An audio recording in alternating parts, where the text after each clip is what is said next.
going to give up their carry just like that.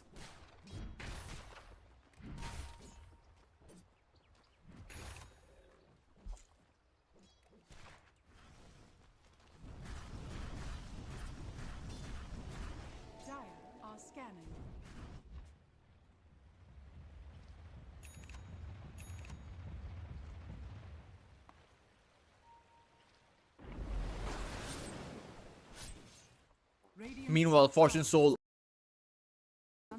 has the Battle Fury, and in fact, he almost has his Blink Dagger. So these are a few key items coming up for the Ursa Warrior.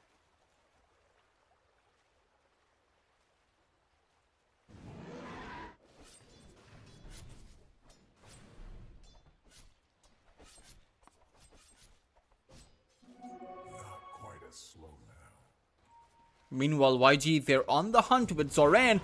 Having the Blink Dagger, he will reveal it with a Pulverize on towards Ikigai, who will be silenced, but Ikigai somehow manages to make it out. And in fact, he'll actually want to go back in.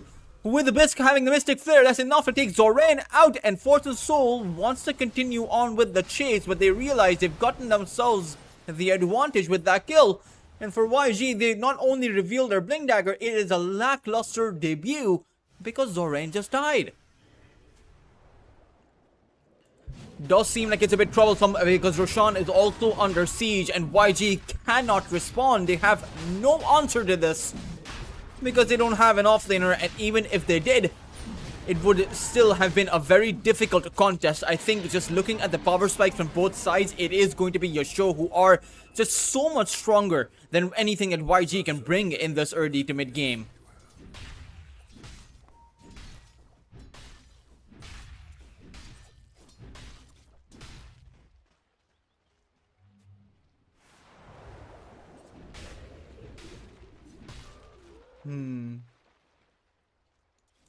Dire's top tower is under attack.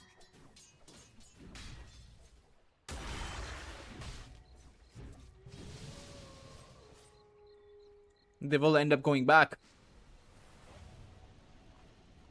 As Ikigai almost has... Oh, he's actually going for a very early Manta style. So I wonder who actually is going for the Vessel. It turns out no one on YACHE's side actually has gone for that Vessel. They don't care for the Vessel against the Ursa.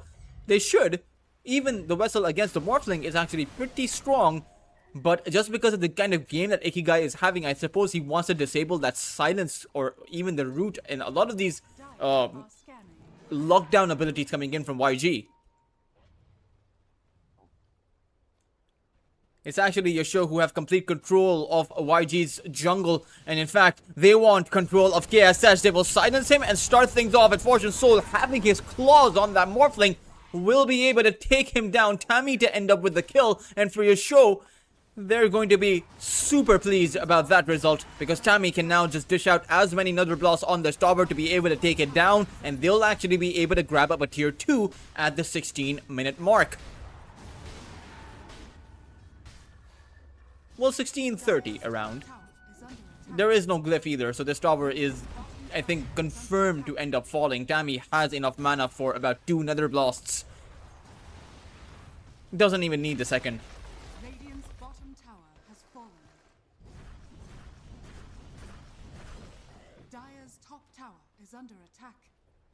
Radiant's Sanj up for young PH, but I'm afraid this isn't enough for Fortune Soul, who can dish out about 4,400 damage if he pre-charges his overpower. And what I mean by pre-charge is, because the cooldown on the Fury Swipes is 9 seconds, the duration is 20, that means you have an 11-second buffer. If you have the overpower already running, you can dish out the 6 hits and use it immediately to dish out another 6 hits. So you can dish out 12 Fury Swipe attacks in the same time. That equals about 4,400 physical damage. I've actually done the maths on that. In pursuit of some content, I did calculate that to it down to its exact number. Bisque will pick up the kill on skill A. Unfortunately for YG, whoever shows up is just going to die. That's the state of the game currently as it exists, YG simply cannot fight back. Their only hope is for KSH to be able to farm up on the Medusa, on the Morphling, and just hope that that's going to be enough to fight back with. They do see Panda, as Zoran is going to go for the grab, but Panda can just run away. He has a Guardian Sprint. And in fact, Panda wants to actually make a play on Zoran. And he has the bashes to actually make this work. Zoran is just going to end up falling for nothing.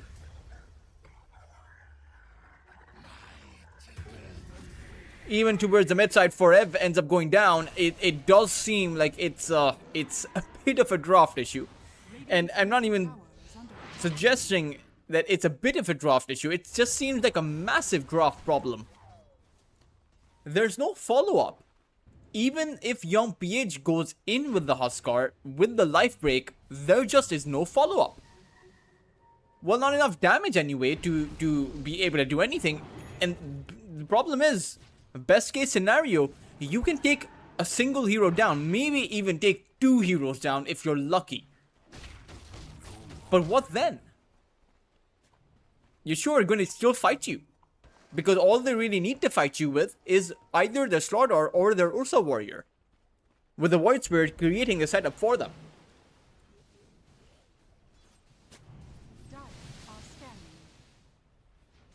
Radiant's top tower is under attack. Ikigai does see KSH, but it's actually Zoran who'll go in for the grab. However, Ikigai will also just Astral Step in inside of 3 heroes. The full force of YG's lineup is here, willing to fight, but Forev has already fallen. They don't have the safety net of that song, so they need to be careful. Mystic Flare gets dropped down on towards Young PH, and a crush to take out KSH. YG will end up losing 4 of their heroes, and they haven't even taken down a single one from the other side. This is an absolute disaster for YG. 7,000 of a lead up for your show, and the defending champions of Lunar Snake 4 are coming off to a pretty strong start for this current season. Radiant's middle tower is under attack.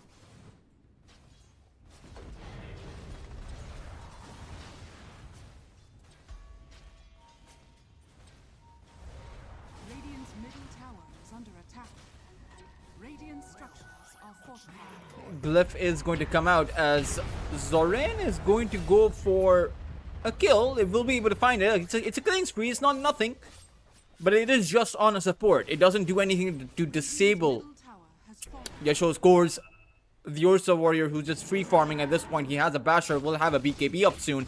Panda, who's going for a BKB of his own, actually has it in his courier. Under attack.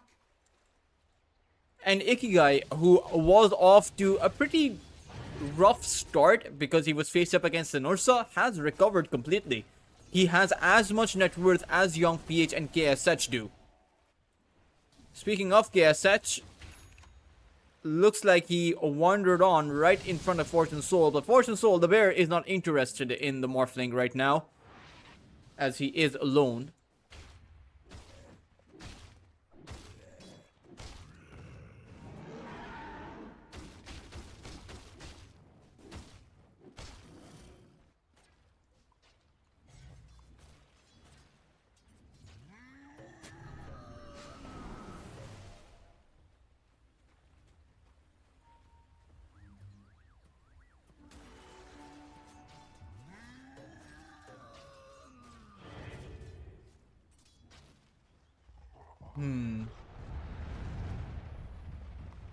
Radiant's middle tower is under attack.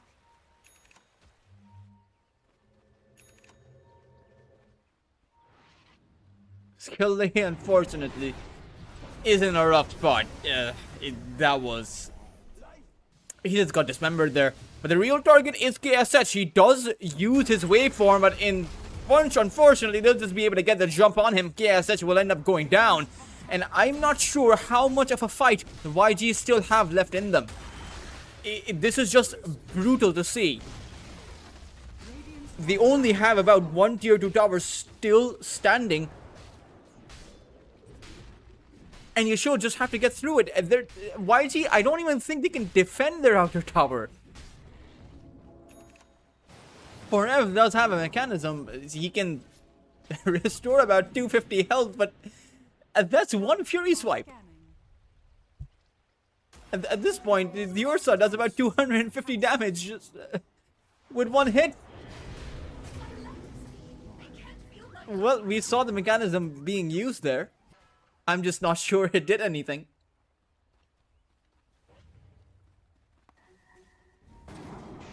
Ikigai does spot out Skill Lei, who drops the calling.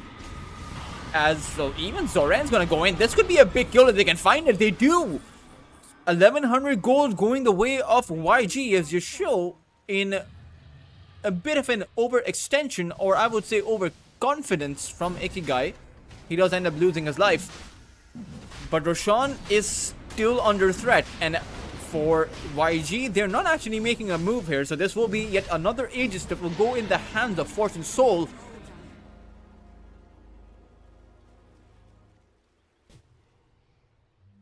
Who does blink to the other side, so he'll just continue to go on to farm. Has a full 9-second BKB for the next team fight, which should be taking place if Yasho, if it's up to them, they want to be taking it to that high ground. And for YG, you probably want to fight outside of the high ground. Delay the high ground siege, the impending siege, as long as you can. Zoran is a bit too far away from his base. That's not your base, buddy. As Zoran is going to walk up there. Oh man, I think he realizes his life is forfeit, but he just wants to be going as far away as possible. May actually just end up being able to TP out of here. He tumbles himself across the base. Zoran in a play. He will be able to teleport away. No, he can't. Panda finds the crush. Oh man, that would have been the most convincing escape that I would have seen, turning Dota 2 into Burnout Paradise, or even, Need for Speed Most Wanted at this point.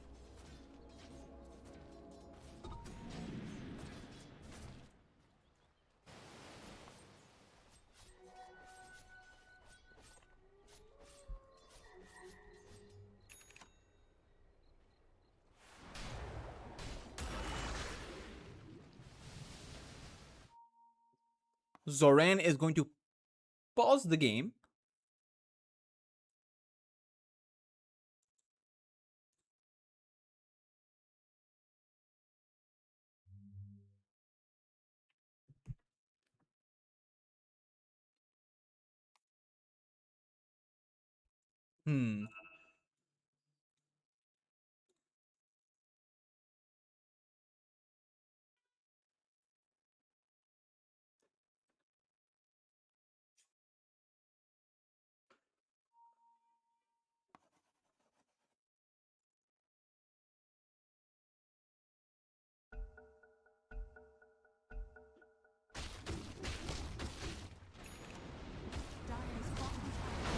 Young PH is going to sound the go call as the game will resume. Tier 2 tower, the last one that was standing for YG, is going to end up dropping, as there's nothing they can do about that. The only thing in their control is how to take the high ground defense, as it is going to be Yasho who will walk up there. They have the Aegis as well as the banner, and in fact Bisk even has a meteor hammer that he's playing with.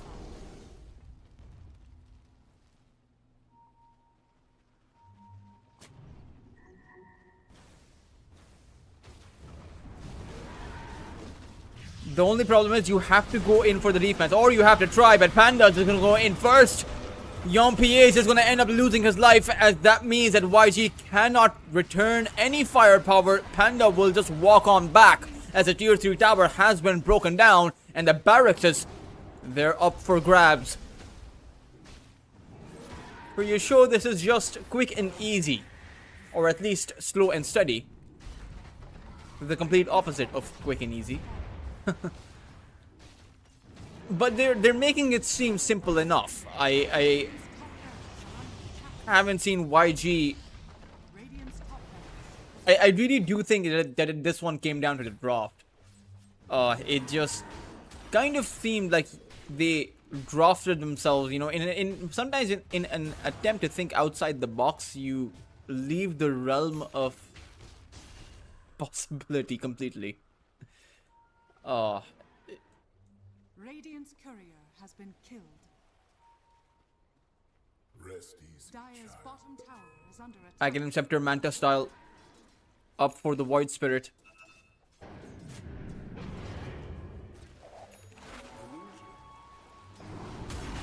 Panda. Every single time he jumps in to find a crush, it seems like they end up with a kill because just the instant amount of damage, the first 2 seconds, is pretty high. Their time to kill is not that high. As look at that, they jump onto her skill, they find the kill, but this time around, Zorain comes in for a counterplay with the Pulverize, and it's going to be Ikigai who will end up losing his life, and even Fortune Soul, who's lost his Aegis. But he has a second life to come about with. As Panda, he's looking for yet another entry. He goes on in for a 2-man stun. Fortune Soul able to activate the BKB and turn things around. Young PH, one more swipe as Fortune Soul would end up with the kill, but Zorain has found his re-entry. Will be able to take Fortune Soul out, but for YG, they have essentially lost 4 of their heroes. It turns out that Panda can dish out quite a bit of damage too, with another crush coming in. The song from Forev will be there to disengage and prevent Zorain's death. Panda still wants to be going on forward, but he can't. So for the Aegis, they got 1 lane of barracks and they were able to take down 4 of their heroes, but YG were also able to fight back at least a little bit. It did require a buyback and in fact a dieback on that Morta, but it's Zorain who ends up with the majority of the goal there. Scanning. Is going to be going for the Aghanim Scepter.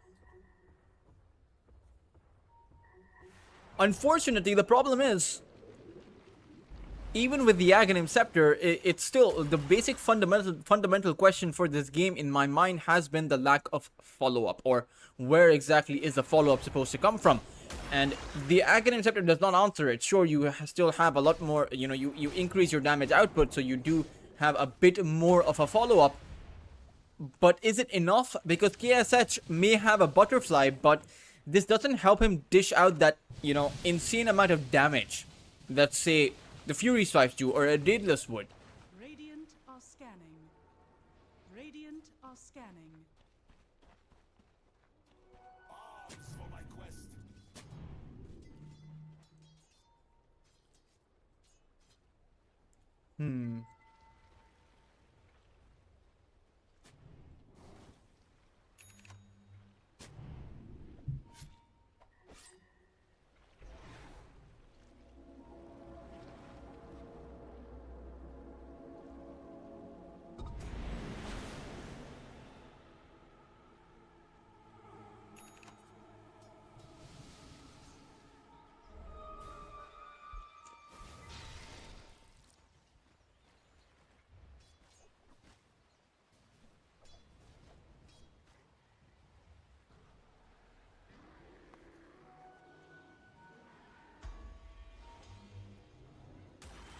Tormentor does end up getting taken out. Goes towards Sammy. As Skillay is going to be caught out, but in this time around, he does manage to find his escape.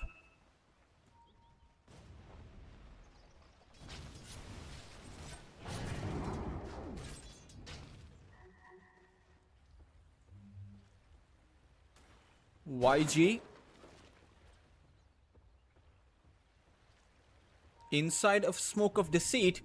As Bisc is just charging on forward, Forev Smoke is going to be revealed, but Zorain, he will move on in to find the grab, and they will be able to take a Bisc out.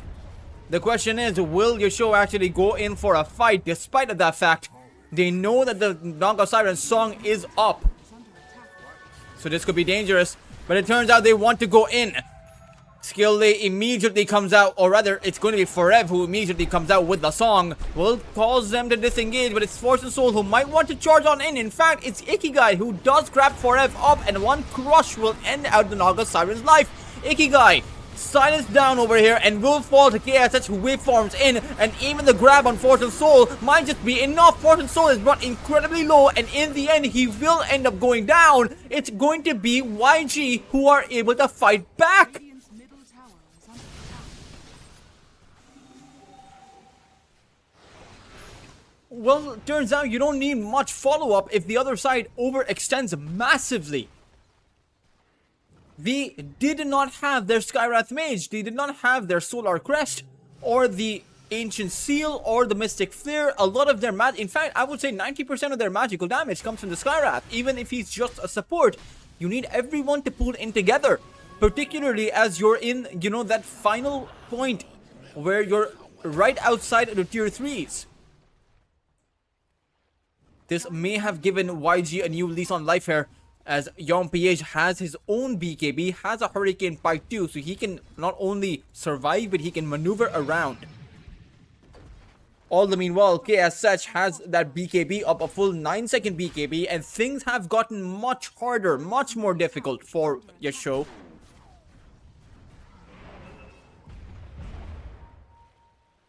Roshan is up. I suppose they know this, but they're going to go for a Smoke of Deceit first. If they take out YACHE here, they'll have access to Roshan. Oh, Tammy with the Glimmer Cape, he reveals everyone! Panda will go in, but will get grabbed up. His BKB was on 3 seconds of cooldown. They did not have the patience to wait for it. As for Ev, he may not have a song, but he's able to juke around the Void Spirit, and this is a great fight for YG.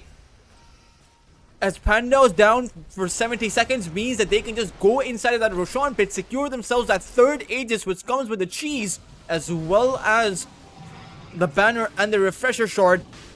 And I would actually imagine that YG may just be ahead in the game right now for the next 5 minutes.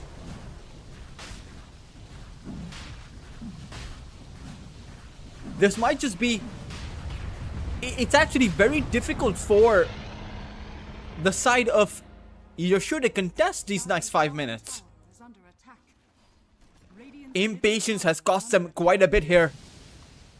As even now, they don't have their offlaner, but they decide to still go on towards KSS. They will burst that Aegis down.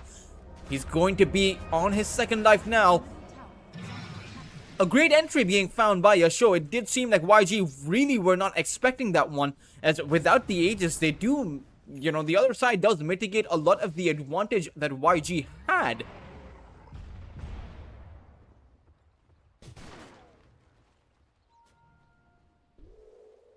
Dire's middle tower is under attack.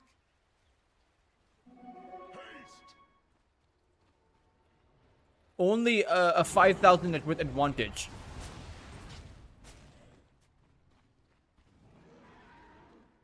The win probability was about 92% in favor of the Dire side. Now it's just about at a 70. And you tell me that a team has a 90% chance to win, I would, you know, side with them heavily. But you tell me a team has 70% chance, and in my mind, I'm then thinking that 30% odds don't seem too bad.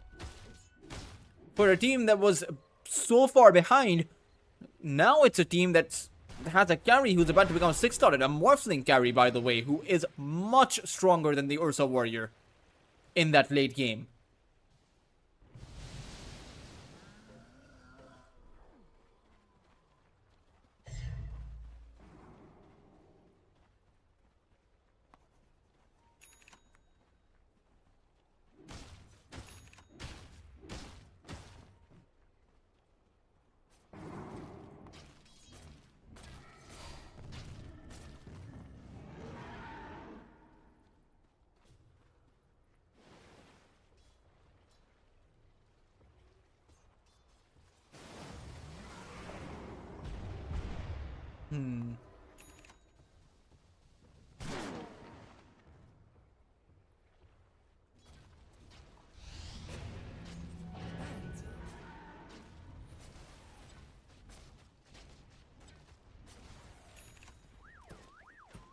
Ikigai does have the Shiva's Guard. And with this Shiva's Guard, it does do quite a lot, especially against that Huskar and even that Morphling. Not to mention, you take increased magical damage, right? 15% more. The Skywrath Mage's Ancient Seal also increases the amount of magical damage you take by 35%, so that's a total of 50% increased magical damage that you take.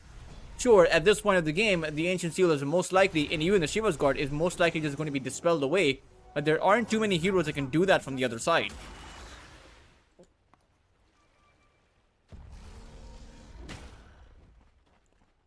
As it seems like this time around, Yeshua will go for the objective that they went for a while ago. This time around, they'll be going for it without the Aegis. The question is, will YG actually contest this? Will they defend, or will they go for a siege towards the other side? As they are mounting up towards that top lane, Radiant's bottom tower is under attack. seems like they want to be forcing out the TPs. They are successful in being able to do so. Force and Soul has made his way back, and it's actually Moss teleports that are coming in. Zoran, he wanted to go in with the Pulverize, wasn't able to find it. As Yasuo go all in towards KSH, haven't been able to take him down. Forev uses the song to disengage, but they've already lost their Primal Beast. They're going to be going for a teleport out as they all disengage one by one, but it will be Forev who is going to be left behind. 2 heroes to fall for YG, as once again Yasuo are back to that 10,000 net worth advantage that they enjoyed some time ago.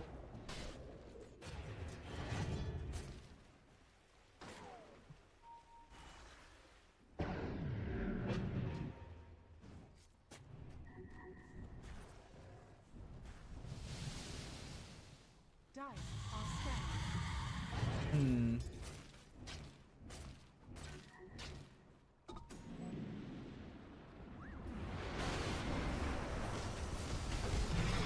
Young PH is gonna end up going in. It's actually a tower which is going to end up falling. As YG, they did fight long and hard to mount up the comeback, but right now they need to come up with a miracle. At least without their offlaner, and even when Forev respawns, he won't have the song. Seems like Yasuo do not want to wait for that respawn. YG will end up losing out their mid lane hero. Young PH is down, and without him, doesn't seem like you can mount up any kind of a response. Now for Yasuo, who have their entire 5, they only have to get have to go through one more lane of barracks to find themselves with the mega creeps and potentially a first game advantage.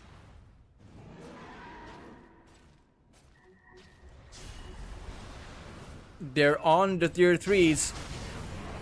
As Ikigai will end up rooted, Zoran will end up going in. Finds the Ursa Warrior, goes in for the grab, but instantly gets bashed up by Panda. Shiva's Guard is going to be unleashed. YG are all huddled up towards their high ground, and it seems like Yasuo do not want to go in for the siege, but it's going to be Fortune Soul who will jump on forward first, and then goes on to back away. Forev, he is in danger. Panda activates the BKB. Young PH is on that front line. Does seem like both sides are trying to keep their distance, but it's Panda who, or rather Young PH, who has ended up falling. He's down without a buyback. Down for about 100 seconds as KSH has no choice but to go forward. It's going to be Yasuo who will lose out one of their heroes. It's going to be their carry. They're still holding on strong, able to fight around YG, who don't have too much HP left. Zoran has to go for the blink in. A waveform and a crush found on Panda will be able to take him out as KSH is going on strong and will be able to turn the tides of this fight into his advantage. YG will be able to defend, but it's going to come at a massive price. A full lane of barracks. Actually, only one barracks remains now, as Ikigai is still not done. He'll be able to take Forev down. The Naga Siren extremely low over here, as Fortune Soul is going to end up rather buying back and actually going in for a play on towards KSH. He will bring him down.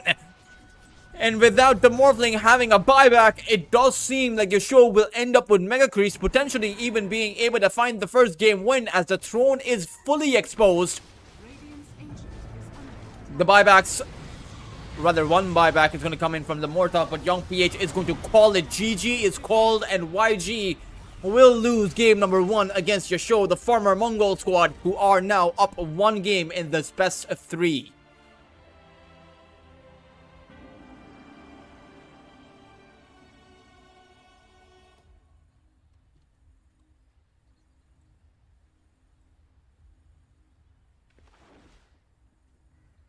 And remember, guys, that's just the best of 3. We still have plenty of more Dota to be had. I think with some draft changes, YG can actually take the game against YACHE and force out a game number 3. Whether or not that happens, though, that's only something that time will tell. And even then, we still have one more series lined up for you guys right after this one. So plenty of Dota to be had today.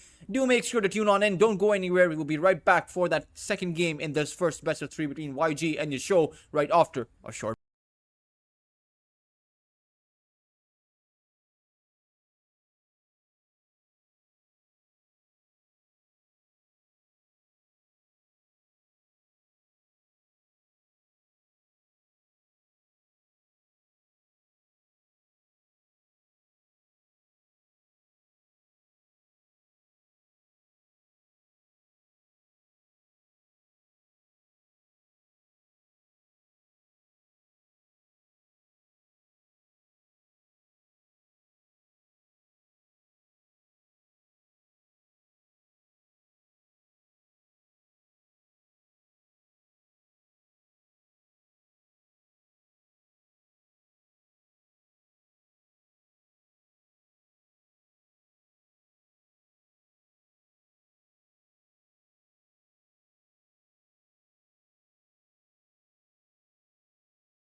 Yasho will pick up an axe as well as a warlock, as they won't have an insane amount of control for the Timbersaw. In fact, they don't actually have a single stun on their lineup, which is scary.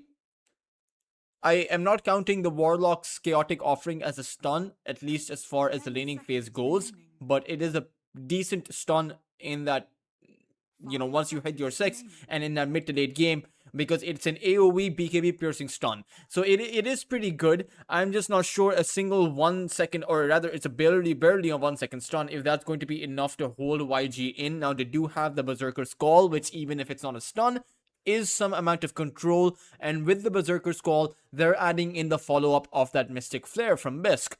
So it seems like Wisho do have a certain plan as to this axe pick. But for YG, they also have a Fiend's Grip to control this Ursa with. They have the Nightmare 2 to potentially save someone against the call and against the Skywrath Mage. So it does seem like YG are coming in with answers rather than, having some questions build up like last time. Templar Assassin for KSH, or maybe even Young PH, depending.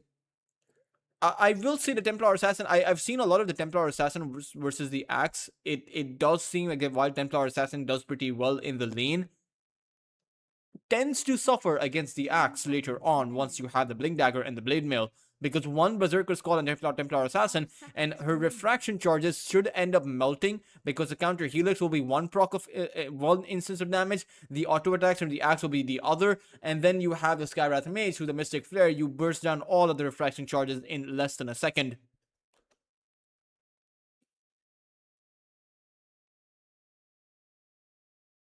Radiant team ban.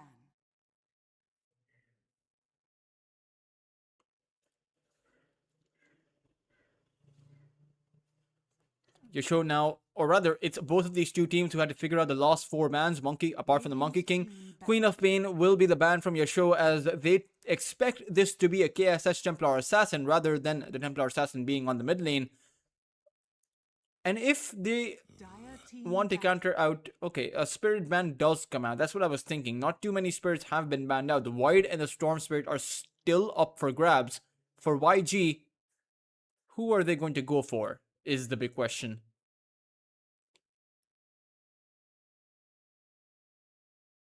Seconds remaining. 5 seconds remaining.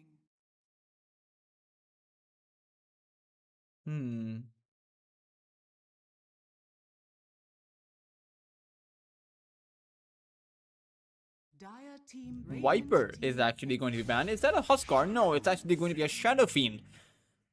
Interesting. So the Fiend's Grip, or even just a Nightmare into Requiem combination. Not to mention you have the Ringmaster Wheel of Wonder into the Requiem combination for potentially multiple heroes getting hit by that close distance Requiem. It does seem like if YG get the setup they want, they should be able to wipe out Yasho. At the same time, it's really hard to actually land that kind of a setup. Apart from the single target setup with the Fiend's Grip and the Requiem, that should be easy enough to land. But Yasho do offer some counter. I mean, they have the Skywrath and the Warlock, so the BKB piercing stun and the Ancient Seal silence on the Shadow Fiend, or even on the Bane to cancel that Fiend's Grip. For Yasho, the big question will be who they pick up for their mid lane hero. Could be a Dragon Knight that Ikigai does play. His Queen of Pain has been banned out, but it should just be the Void Spirit, right? I think that it does seem like the Void Spirit is one of Ikigai's best heroes to have. If you don't want to play the Void Spirit, then maybe the Puck is also pretty good, coupled up with the Axe. It seems like Yasho have plenty of options available for the mid lane.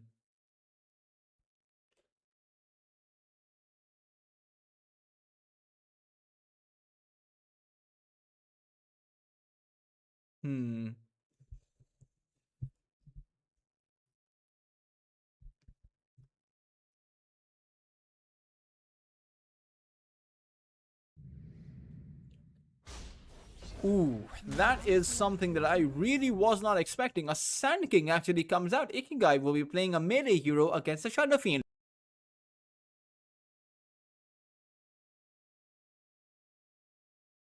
This is a lane that just Sand King is going to lose because he's playing not only into a Shadow Fiend, he's going to be playing into young PH. And I would not like those odds. In any scenario, I think young PH can hold his own even against a tier 1 mid laner. Uh, it all in all, though, it does seem like a similar scenario to that previous game where you had Yasho, who were in an unfavorable mid lane matchup with the Voice Raid going against YG's Huskar. This time, it's a Sand King going against the Shadow Fiend. I don't think it's as one-sided as the previous one, but it's still a bit one-sided in favor of the Shadow Fiend. However, the big difference is that the rest of the lanes for YG shouldn't be going as terrible, and in fact, they can transition so much better into the early to mid game or even past the point of the mid game against Yasho's lineup.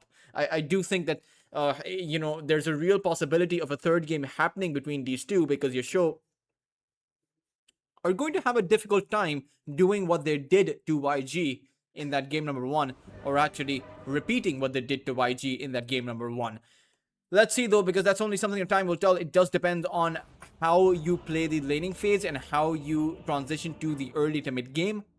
I think that both of them should be having a reasonably okay time in the early game.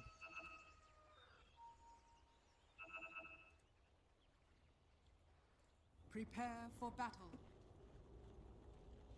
I will transition, or not transition, but I will set up the in-game logo for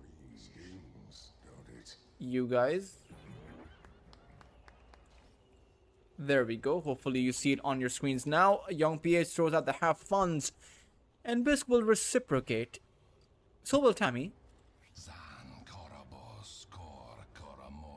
And Tammy says something that, I don't think anyone can understand because that's Dota language coming in from the Warlock. Funnily enough, these languages actually have a reasoning, or I think they have some kind of context. Just I'm not, 30 seconds aware to of go. it.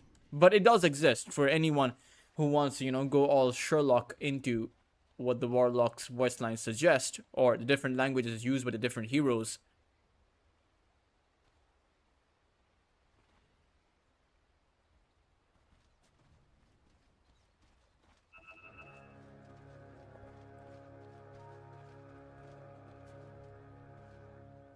Yasho going to go for a 3-man smoke. They might actually find the backstab. Forev is going to walk up there, but their smoke is going to break, and unfortunately they're under the guise of that, or rather they're under an observer ward, so they won't be able to catch anyone. And in fact, I think YG knew that every one of them was there, and Yasho have already tried this playbook on KSH. They were able to take the Templar Assassin down once, or rather, they took down KSH when he was playing the Morphling in that previous game for that first blood, and I doubt it will happen again. KSH will just play it safe. Even absorbs the Mystic Flare. Tried to block the creeps. Unfortunately, the creeps are going to push inside of his tower, and that means the lane momentum will be heavily in favor of Yasho's side in that very first game. Or rather, in the very first wave of the second game.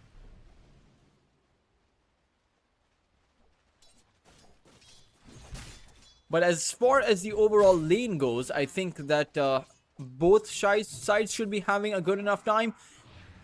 I think the Refraction is a good enough buffer, but it's not that good against the Battle Hunger, right? The Battle Hunger just takes it away. And the Bane is the one who's going to eat the brunt of those Battle Hungers. So now we do have a bit of a shift away from where the Axes of the world used to go for maxing out the Call, or rather the Helix. Now you max out the Battle Hunger and just plant it down to the support. It's an extremely spammable spell, particularly as you have a support who is most likely going to be going for an arcane, those arcane boosts in the form of Bisk. But it's actually Zoran who will draw first blood towards that bot lane, and in fact may even be able to get a second kill. Force Soul trying to run away will be able to do so, but it's actually Ikigai who will also fall towards that mid lane. I thought that young PH would have a better time, I just didn't know. He demolished the mid lane. It's okay. Seems like YG, they're off to a blazing start, as there is a bit of a revenge to be found. There is a bit of anger being displayed there.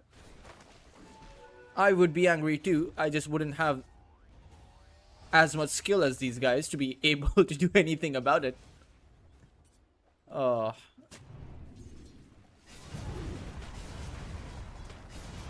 Ikigai.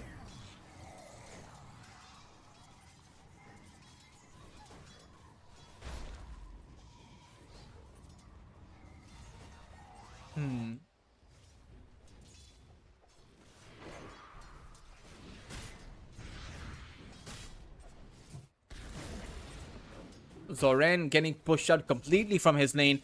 Has only about 8 CS. And actually the fatal bonds, he needs to make sure that he doesn't end up falling a bit too low here. But does have a salve, so he can essentially regenerate his health up. And he also got a kill, so he's not going to be too far behind.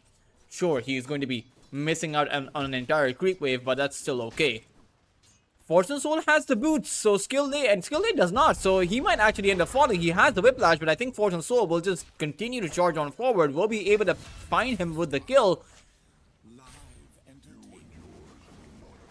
As one kill already up for, or rather, it's a return kill being found by them finally. As this safe lane really was not working out for them a bit all that well. It does seem like they'll find their footing at the 3-minute mark. Lotus is in the hands of the Ursa warrior, so Fortune Soul has that bit of a buffer.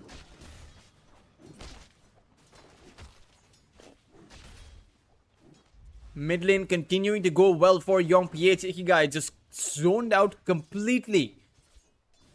And in the comparison to the Huskar, who, in all fairness, does snowball, doesn't snowball quite like how the Shadow Fiend does. Bisk is coming in, throws out a concussive shot, and the Mystic Flare will also land. Young PH does not have the mana. Ikigai will be able to pick up a return kill as Young PH got a bit too overconfident there, thought he was invincible, thought he had disabled, demoralized the other side, but he had another thing coming, and that thing was a concussive shot by Bisk.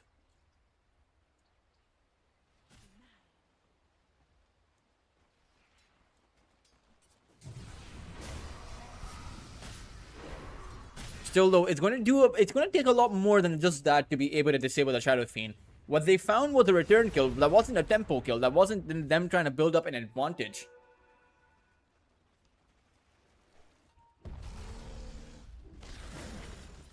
Zoran.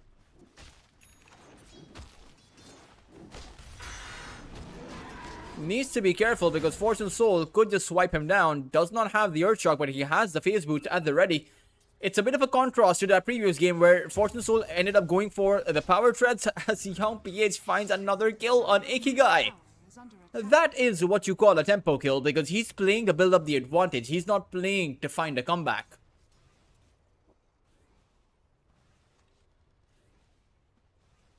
You have both supports from YG planted over here as they do want to take the power rune. Not so much so to away from Ikigai, but also they want the power rune for Young PH.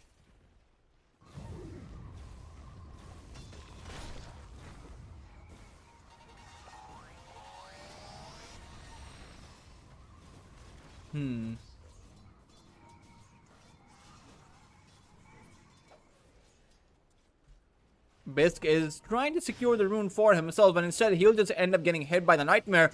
Young PH will find the two raises, and Bisk will end up falling forever to be able to pick up the kill.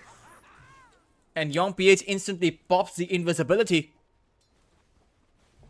Ikigai almost got hit by the Requiem. He's waiting, but now he should be getting hit by the Requiem. Young PH dishes it out. The Whiplash also comes in as Young PH finds the double raise on Ikigai, who has gone down for the 3rd time. Really not having a good game with only 23 lost hits for him on the Sand King.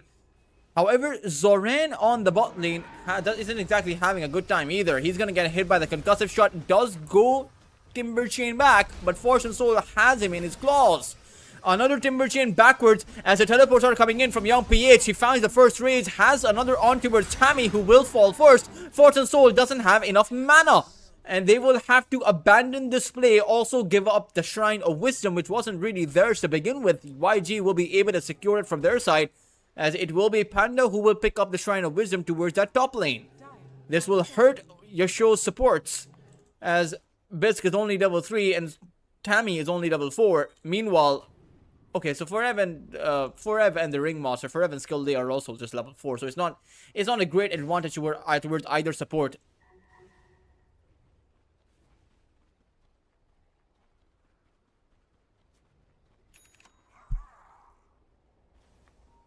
Radiant's middle tower is under attack. Dire's bottom tower is under attack. Ikigai, they don't see him channeling the epicenter. He wants to be going in, but he wants to be making a play towards young PH. And I'm afraid because they got too greedy with what they could have gotten, that'll allow for F to also be able to get out. 5 heroes from your show, or rather from your show, who are on this top lane position, but they can't seem to find anyone. It's a lack of stuns here.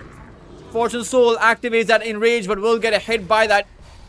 Or rather, Nightmare comes out from Forev to actually bring Fortune Soul back. The Ursa Warrior is just running around. Doesn't really have a purpose right now in the team fight. Young PH will go in, and without any Enrage to keep him safe, Young PH will be able to dish out the raises, finds himself with a killing spree, but did get hit by that silence. Ikigai, holding on to his Burrow Strike, should be able to find the return kill, and does end up taking down Young PH 1 for 1. An exchange that should mean that Yasuo are happy about that, but at the same time, it's not really something to be happy about, because I do think that it's YG who are running circles around Yasuo. All the meanwhile, KSH is just free farming. You take a look at the lost hits discrepancy between both of these two carries, or even both between the first place position and the second place position, which is coincidentally by the two carries. 76 lost hits for KSH, 50 for the Ursa.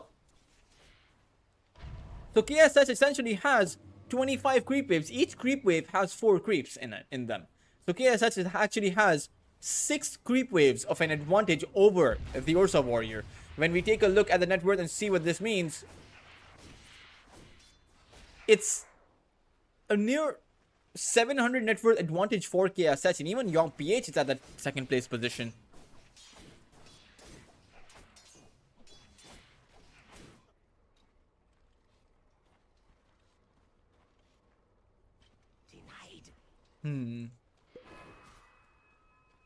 You'll see the portraits going blank, and I didn't know the edge key actually did that.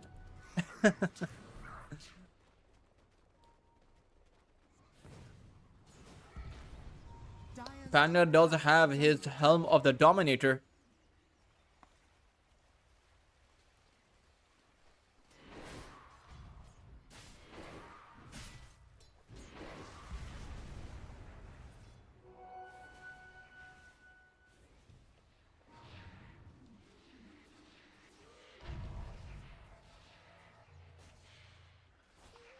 KSH farming up for that Desolator. Meanwhile, Fortune Soul farming up for that Battle Fury. As it does seem like a show once again. They have Tammy's Chaotic Offering now, but Bisque still does not have his Mystic Flare, so they don't have that, that insane amount of magical damage. Tammy will actually drop his Golem.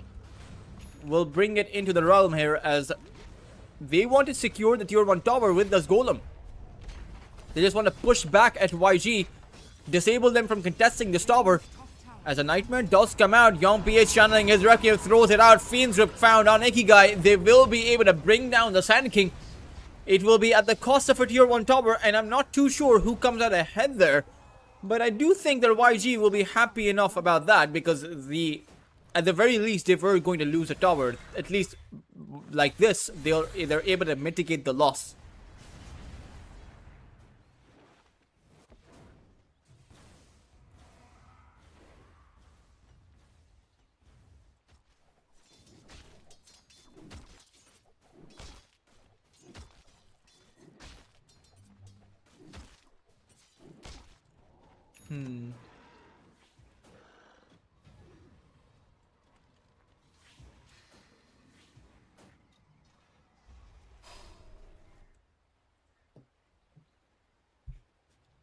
Panda with the Helm of the Dominator, Dire's top tower. thinking about where he wants to go in.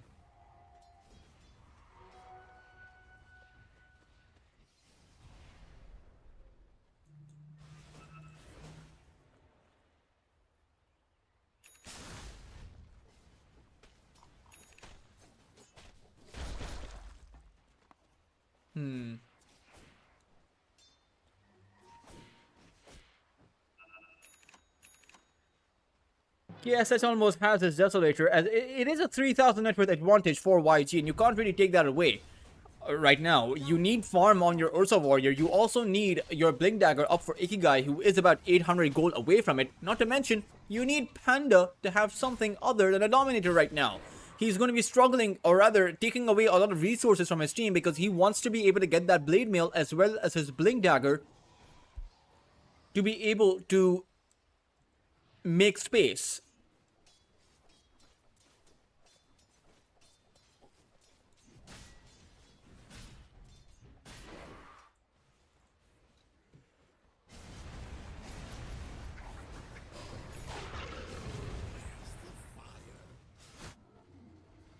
Top lane once again.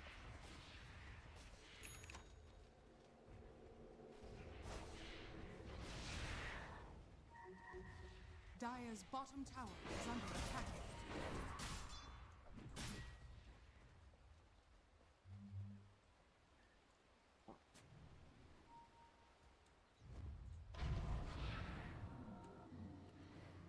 For YG,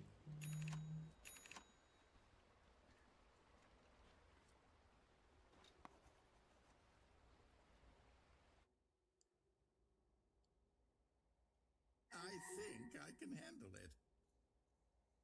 there will be a pause for YG.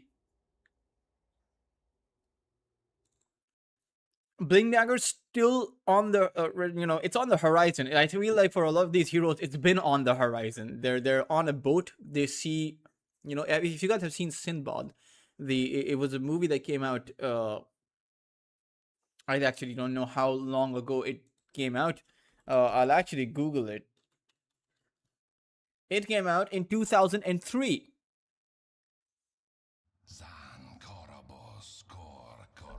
So a very, very long time ago. But, they reached the end of the world at that, across the ocean. Kind of feels like you see the Blink Dagger perpetually in front of you. You're trying to chase it after it, not really able to find it. Radiant are scanning. But Ikigai does have one. Dire's bottom tower So he is does under have it at the end of that horizon. The only thing is, who will they find? There is young PH moving inside of the triangle. Fortunately, Ikigai held his position. Epicenter, Mystic Flare, everything thrown down on top. The full fury of Yasho's lineup. Young PH will feel the heat there, will end up falling. Dire's middle tower is under As attack. YG looks like they want to make a move of their own. Radiant's top tower is under attack. But they will have to settle for just a tier 1 tower. So again, it's a similar situation. Oh, rather, I'll have to hold that thought. Sorry, ends up going gone on. Fortune Soul is gonna get hit by that nightmare, but there is plenty of sustain coming in. It's actually Ikigai held in by that Fiend's Grip, and KSH is gonna come in. One Melt Strike to take out Ikigai, and it's actually Yasho who are in so much trouble. Skywrath Mage unable to teleport away, and even Tammy will end up falling. 3 stacks for KSH on his Desolator. They'll take out the Golem. They'll take out everyone that came in. Fortune Soul was the only one to make it out, and he actually just used the gate to escape that bloodbath. Dire's It'll be YG who will be able to take out the tier 1 tower towards that bot lane. is under attack. Radiant structures are fortified. Radiant's bottom tower is under attack. Dire's structures are fortified. Radiant's bottom tower has fallen. Panda Dire's top tower has been held in by the nightmare. Young PH doesn't want to use his Requiem. They just want to use their raises, and they'll be able to find the axe. So many raises, so much damage, and in fact, KSH was there for good measure. Did not even feel the need to dish out a few hits. Bisque will be able to take out Zoran towards the bot side, so it is an offlane for an offlane being traded out. Both of these offlaners had similar amounts of net worth, so will drop similar amounts of gold. But more gold towards the side of Yasho because there were fewer heroes involved, so the gold will be more concentrated on those heroes. Roshan is up for grabs as YG will move on in inside of the pit. It's the first ages of the game, 16 minutes in, and I feel like this is deja vu but in the opposite way, because YACHE were inside of the Roche pit. 16 minutes in, lost game. They acquired the first Roshan. They in fact will go for a smoke of deceit play, but unfortunately they will be too late. Or rather, will they? Roshan is still not dead yet. As Force and Soul will jump inside of the pit. He does clear up Roshan, but the Aegis will go the way of KSH. He snatches it. Panda will go in with the Berserker Skull, but it's the escape back will keep Young PH safe. However, Ikigai is there. They will end up losing 2 of their heroes. It's a 3-for-2 trade though, and in fact make it a 4-for-2. As Zoran does find the chain towards that high ground, taking out both Ikigai and Panda. YG will end up with not only the Aegis, but also the team fight victory. Radiant's top tower is under attack. Radiant's middle tower has fallen.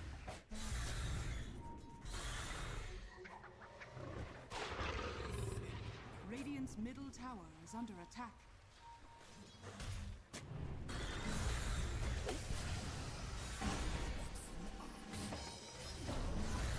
Bisk, or rather Skillay, is trying to juke his way around, but he is being chased by the Arcane Wolves. Fortune Show should be able to take him down, but no, has to go back because Zoran is able to build up the buffer. But in fact, Fortune Show has nowhere to back off because KSS is blocking his escape. And in fact, Bisk is also going to be cut off there. It's going to be YACHE who will lose everything here.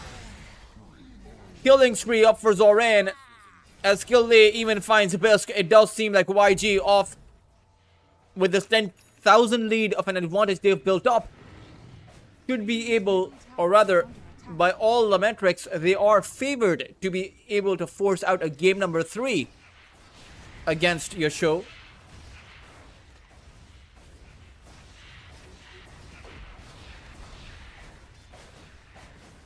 Tier 2 tower will fall, the first tier 2 tower of the game. Again, similar time to what YACHE were able to find in that first game.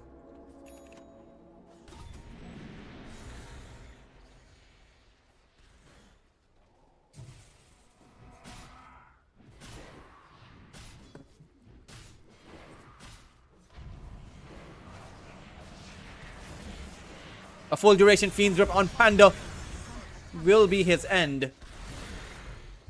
And I mean, YG, they find anyone that can take him down. The only one that can actually turn the tides isn't that Ursa warrior, it's actually Ikigai. But it depends on his epicenter. That's the only thing they have to fight with. Outside of the epi, YG, they can take anyone down. They can continue on fighting for however long they want. Tammy falls towards the side. As even Ikigai's position will be revealed, he will have to back away, abandon his tier 3 tower. That should be falling here, but the glyph is available. It does come out. Sandstorm also planted down.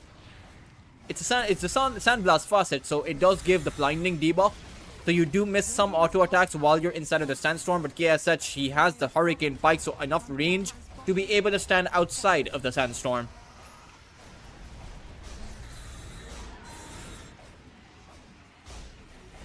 Ikigai channels the epicenter, wants to go in towards that backline. YG immediately lose both of their supports as Zoran is able to go on strong, but eventually he will be dunked. YACHE end up finding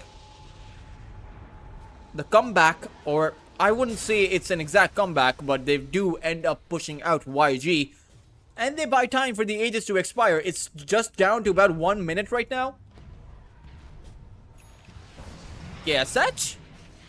He will blink on forward. He does find Bisk and takes him out, but the question is, can he actually make it out of this position? He kills, KSH will find a double kill, but will end up falling. Can he blink out as Panda and the Sand King Ikigai have taken out the Shadow Fiend, and KSH is all alone over here.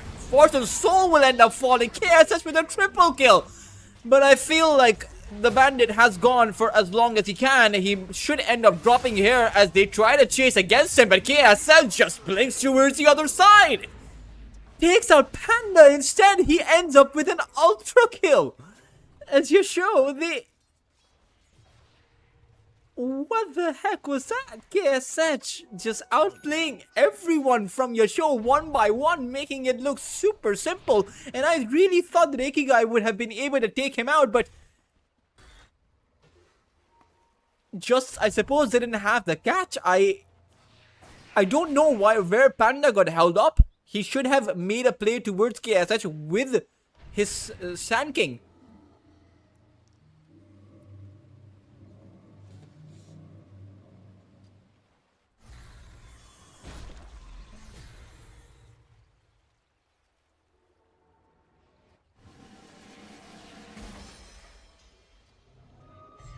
Tormentor pick gets picked up by Skill Lay.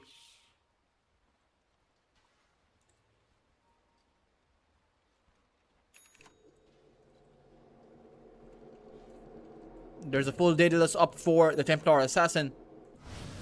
As towards the river, once again, Young PH is in trouble, but he has a haste rune and he's just going to be able to walk away from 4 heroes. In fact, he's going to jungle a bit too. He wanted to go for the Requiem, but I suppose that jungling while you're getting chased down by 4 heroes isn't the right idea. And in fact, even for F is going to run into the lineup. Panda will end up with a double kill. You get nothing. Good day, sir. Radiant's bottom tower is under Oh, attack. that was a very confusing set of engagements, or rather it was... Well, I don't even think it qualifies for an engagement. It was very confusing how KSH just walked up to farm the jungle camp in between of being chased down. I think he expected Yasuo to have forgotten that he was there. I don't know. Or maybe he didn't expect them to continue chasing after he had the haste rune.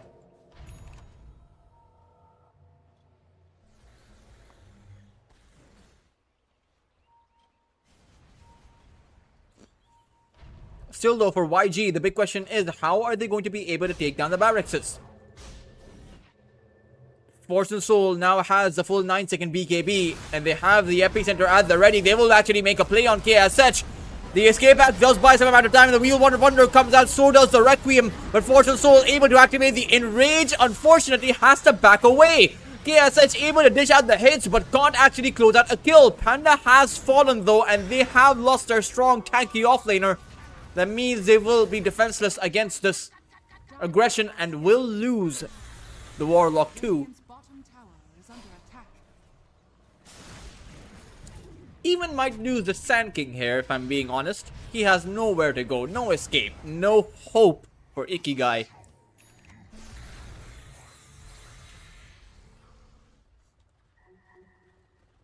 Radiant's bottom tower is under attack. Timbersaw will chain inside of the triangle. Secure the outpost for anyone that wants to buy back for the siege. Speaking of the buybacks, the ones necessary for Yasuo are all there. They have a buyback on everyone apart from the ring, or rather apart from the act, apart from Panda. Radiant's middle tower has fallen. One full lane of barracks. As YG may want to go for another, or they may just want to wait for the Roshan to spawn. Grab that banner up, go for the siege with the second Aegis. Does seem like the play. Radiant are scanning.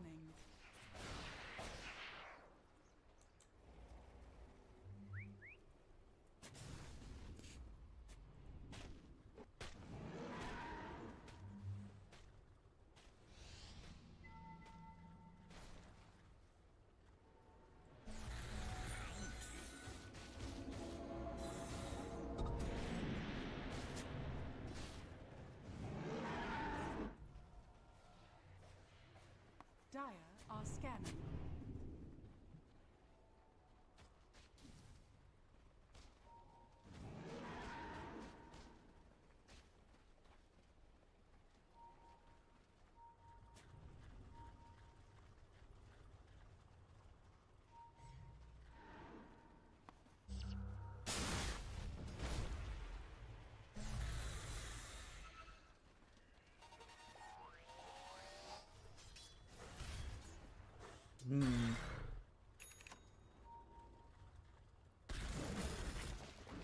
Zoran has a pipe as well as a lotus orb, so he can literally dispel away the battle hunger. A lot of the debuffs, in fact. You know, let's just leave it at that, because there are quite a few debuffs away from the other side.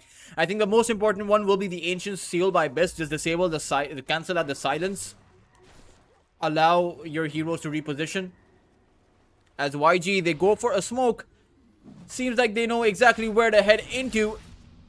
As Yasuo will end up being revealed here. Tammy will use a Glimmer Cape. At Young PA spots out everyone else. Meanwhile, Fortune Soul goes on over. He does find the right entry, and so does Ikigai. Both the supports from Yango Galacticos will end up losing their lives, and even Zoran is in trouble. Enrage comes out by Fortune Soul as Panda goes for a call on towards Zoran. Young Pietro has the Requiem. And with that, the fight comes to an end. It will be an end for Yasuo, as they do lose 4 heroes in that entire engagement. Tammy even has to buy back.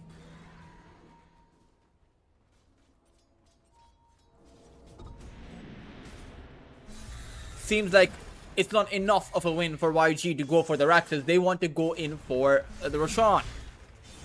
And I suppose this little Observer War did everything for YG there. They saw Yasuo as they went in for the smoke.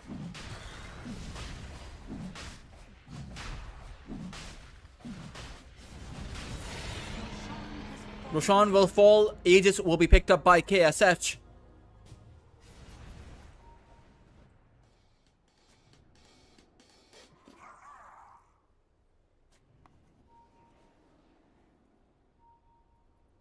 Dire are scanning. Radiant's courier has been killed.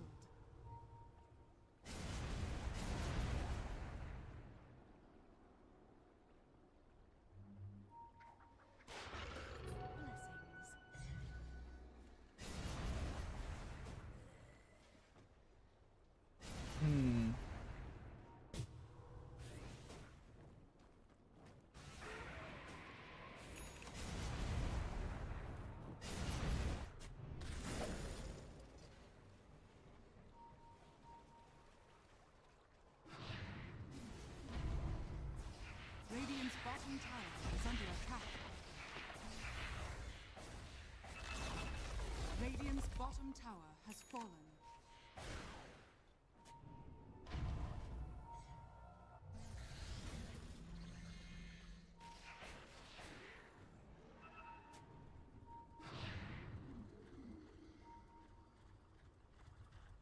YG.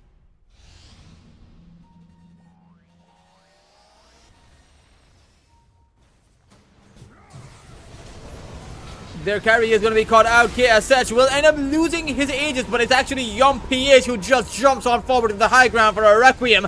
And with that, Yasuo will lose both of their heroes. In fact, Fortune Soul may end up falling too, but he is lucky enough to be able to make it back to his fountain. YG, they're not done. Skill Lane does come in with the buyback, but that is Tammy's dieback, so they won't have their Warlock for the next 50 seconds. At the same time, YG will no longer have their Aegis, but it's Ikigai who will end up getting caught out. Didn't even see him there at the corner of my screen, as he was caught outside of the base. And now 3v5. How do you go in for the defense? You do not have your epicenter. You may have the call as well as the Mystic Flare, but no BKB for Fortune Soul.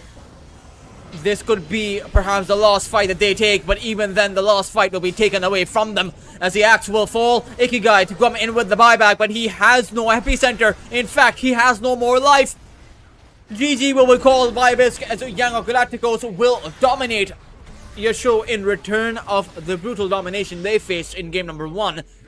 And they will force out a game number 3 between both of these two sides. Really can't tell who the winner will be, because it did seem like Yango Galacticos, when they fixed the issues in their draft, they're able to destroy the other side. We saw just how well Young PH did on the mid lane when he had a favorable matchup. One that is a better designed to snowball. And then they had a better carry to be playing with, a more stable offlane hero, some supports that, you know, play like how YG supports are supposed to play. Just aggressive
Top side, Fortune Soul is going to be caught.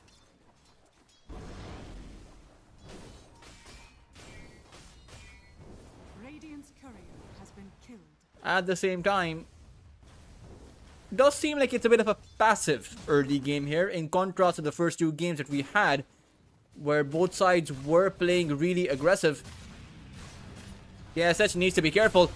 He's gonna get hit by the concussive shot, does not have his shield, and he's just gonna end up getting poked to the ground. Did not respect the amount of slows and the amount of control coming out from the other side, and they just lost their carry. That's 2 kills up for your show already, and a lot of damage is going to be applied on this tier 1 tower. It's going to lose a quarter of its HP, maybe even brought down to about half of its HP, as you have so many creeps here, as well as the boars, down to about half, yeah, 50%. 900 of the 1800 HP now up for this tier 1 tower. If YACHE goes down again, that's going to be a lost tower, and you can't risk that so early on. Meanwhile, mid lane, young PH isn't in possession of the kind of advantage that I expected him to have on a hero like the Huskar versus the hero like the Storm. Now, Storm is, you know, the best spirit against the Huskar in that regard, because he's really the only ranged spirit. But still does not mean he should be able to win the lane like he is. Cammy towards our top side may end up going down. That's the first kill for YG as Zoran picks it up. And also picks up the pace for YG as they were struggling with that. But towards the mid lane is young PH. This is a bit of a disaster. He does manage to fight back against Ikigai, so even if he goes down, should be able to find the kill on the Storm. The only problem is, it's actually Ikigai who will end up with the experience. But young PH does find Panda. In fact, I suppose that that is actually worth it for YG. Able to find 2 cores in the place of 1. Even if they don't gain up the experience for the Huskar, they do gain the experience on KSH. And Forev will be safe. Tower is under attack.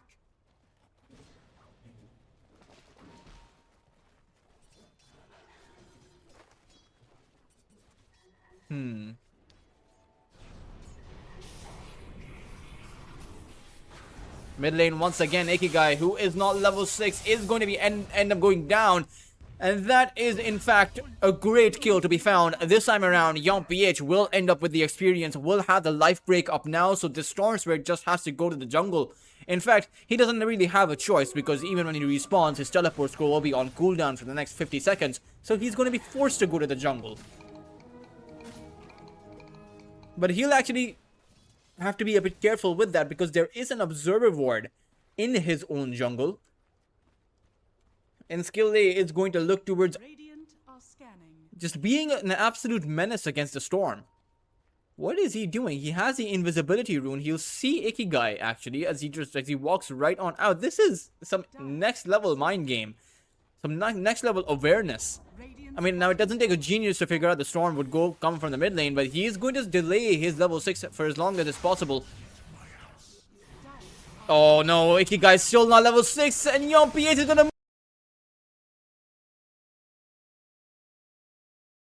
move in with the life break. Ikigai will go down for the 3rd time in a row. YG just pummeling Ikigai. As that must be so frustrating for your show. Losing your Storm like that. Oh man, that is not good. Young PH is going to be hitting his level 8. Meanwhile, the Storm isn't even level 6. A full 3 level disadvantage that the Storm Spirit will have. Now, the good thing, if there is such a thing as a good thing for the Storm Spirit currently, is the fact that they can't go for a kill on him again. Right? Surely 4 times in a row is impossible. They're pretty low on their hero skill level. Deny his observer ward. Young PH is too low to be able to go for another kill. So I think the Storm should be okay for now. And the thing is, once he gets his level 6, these kills will be impossible on him anyway. He'll actually respawn into his jungle. He has the sentry ward, wants to place it down towards the cliff, but he realized that ward has been dewarded and will just continue to farm.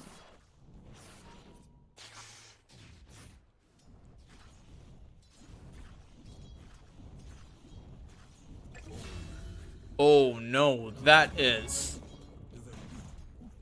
Ah, that is awkward for YACHE. They lost their carry, they lost their Dragon Knight in what is supposed to be such a difficult kill to get. But their heroes, you can't blame them because they're so distracted by YACHE just creating havoc, disabling the Storm Spirit, so the supports have to go in to help the Storm. And when they go in to help the Storm, they leave Fortune Soul isolated. This is just brutal by YG. They are picking off YACHE, leaving them stranded across the map. As YACHE, he's looking for the Storm Spirit. He's looking for Ikigai, who is just forced to huddle beside his tier 2 tower. Is now going to be going back to his tier 1. I don't know if he saw the fact that YACHE has an amplified damage, but that is going to run out. So it's a very difficult kill to get. Ikigai does have his zap.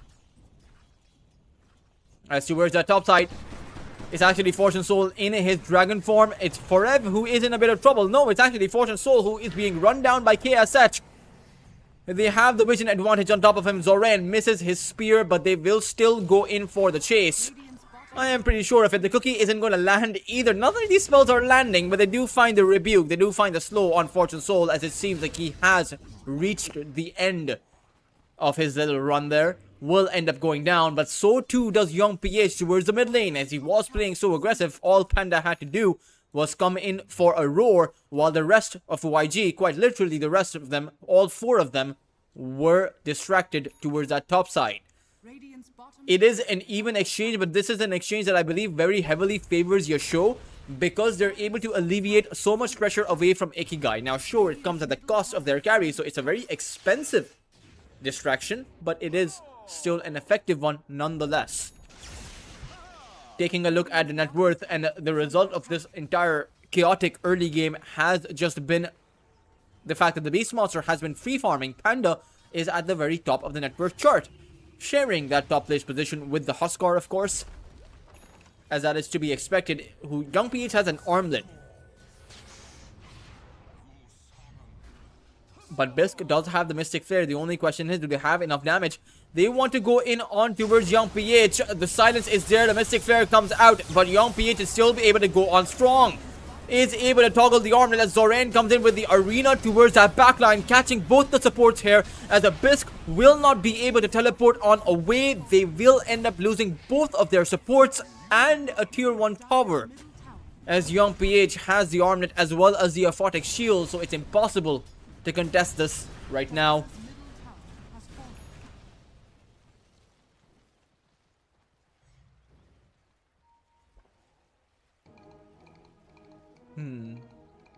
Dire's middle tower is under attack.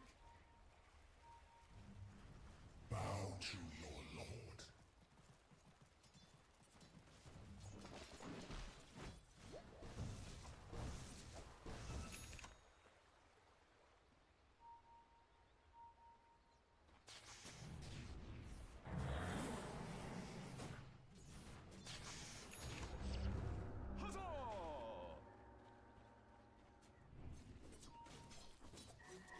Zoran?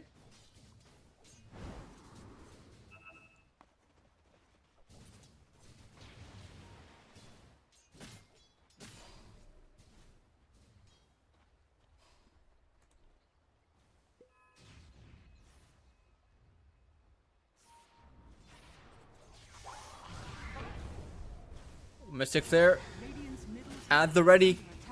It's a tier 1 tower siege coming out from YACHE side. But the thing is, YG, with the way they're positioned, it does seem like they have the appetite for a fight. I'm just not sure if it will work out the way that they intended to. But maybe with Zoran coming back into the lane with the teleport, he may not have a Blink Dagger, but he has the arena at the ready, if only they can close the distance. And they also have the Mortimers from Forev going to come back off of cooldown in about 20 seconds. Zoran wants to be going in on towards Bisk, who does find him with the silence, but the cookie will close the distance and he finds the arena. It's only going to be 1 kill though.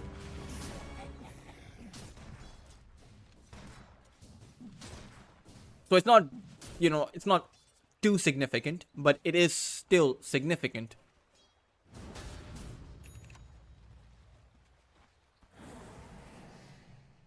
I love this part.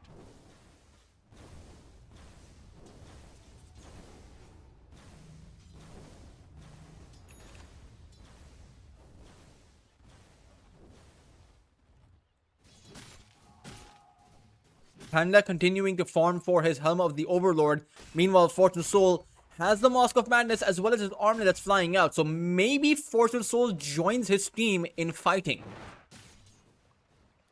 Right now, his team is interested in splitting the map. And they've been doing a good enough job at that. As YG's been doing a good job at contesting the split by constantly going in for these kills. Zoran now has Blink Dagger and they see Panda.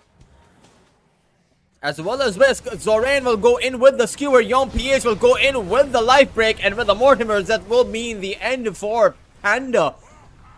And his top place net worth. Zoran will leave Tammy alone. Tammy will be able to walk on back. The Warlock doesn't exactly possess too big of a threat. As Ikigai, right now, he's spending most of his time trying to find his recovery. Should be able to pick up his Kaya pretty soon. Well, at least in the next few minutes, I suppose.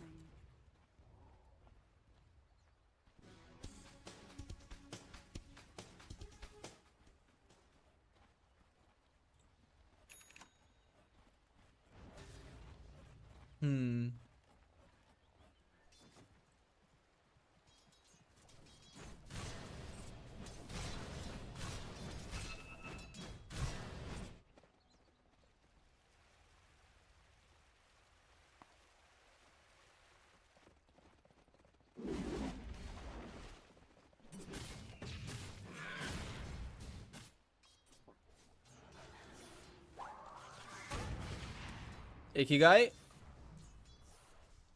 does not know that Forever is alone. If he did, I'm sure he would have gone in on him.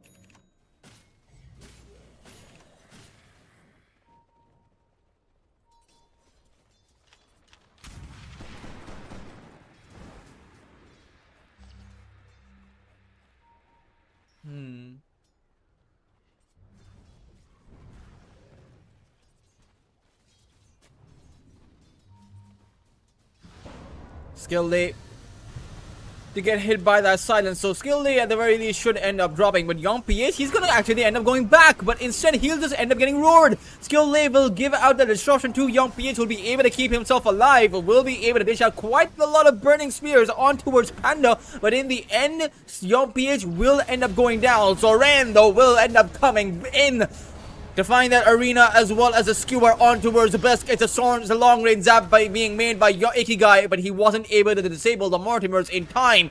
But Fortune Soul is here. It's carry versus carry as Ikigai has used up most of his mana but does find Skill Lay supports a lot of heroes being traded out. But in the end, it will be YACHE who will be getting the short end of the stick there, having lost more of their heroes in comparison. They do lose their offlane as well as both of their supports. Meanwhile, YG, it's not so clean for them because they do end up losing their Huskar.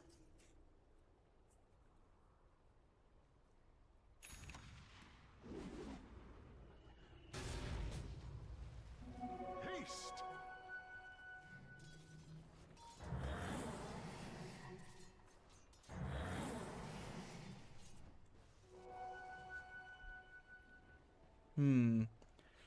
3,000 of a network advantage for YG. As they're going to go for a zap. And they thought, yeah, Seth, he doesn't have his borrowed time. Oh man, does seem like he's been living on borrowed time this entire series. And time may just run out if they can't control the tempo. Sure, they have the network advantage in their favor, and sure, they're getting the better of these exchanges, but it does seem like there is more map control. There's more breathing room available for YACHE. It's a Roshan attempt. And with any Huskar Roshan attempt, it's going to be a very slow Roshan. Now, the only question is, does YG, or rather, does YACHE have an idea that this is happening? With the way they're positioned, it does certainly seem like they do. Zoran is going to get silenced, is potentially going to get grabbed up. But no, the disruption is not going to be used by Skill Lay. Ikigai will just have to go for the teleport on away. It's a disruption used on the Dragon Knight. It's a skewer as well as a Mortimer that comes start flying out. It's Fortune Soul who will end up dropping. Without the borrowed time having been committed towards that backline, Panda is able to make quick work of Zoran, but will end up giving up his life for this. For Yasho, this isn't a good enough trade. KSS will continue on charging forward on towards Tammy. They will be able to bring him down. Ikigai may be here, back again with his team. But the question is, can he do anything other than keep Tammy alive for a little while longer? In the end, he can't. He'll just have to go back, settle for the losses that they have faced. Or does Ikigai... Okay, no, he... I don't get why he's zapping in. He clearly can't get the kill there. Roshan, in the end, they'll have to accept reality. The Aegis will be in the hands of young PH. Tower is under attack. Top side. Glimmer Cape is going to be on cooldown as Ikigai will spot this out. Goes for a zap in. Will be able to pick up a quick and easy kill. Zoran will not be able to do much about this, but they'll be able to pick up a support in return. It does favor Ikigai though, as he picked up a dominating streak, a galvanized charge, some recovery on his Storm Spirit. Plenty of gain there overall.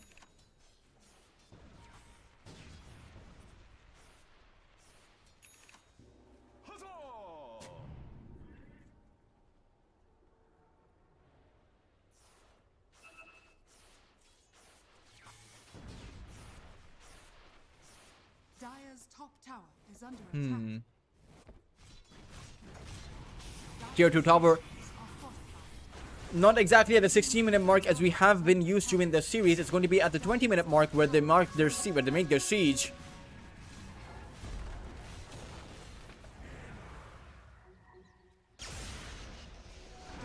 top tower is falling.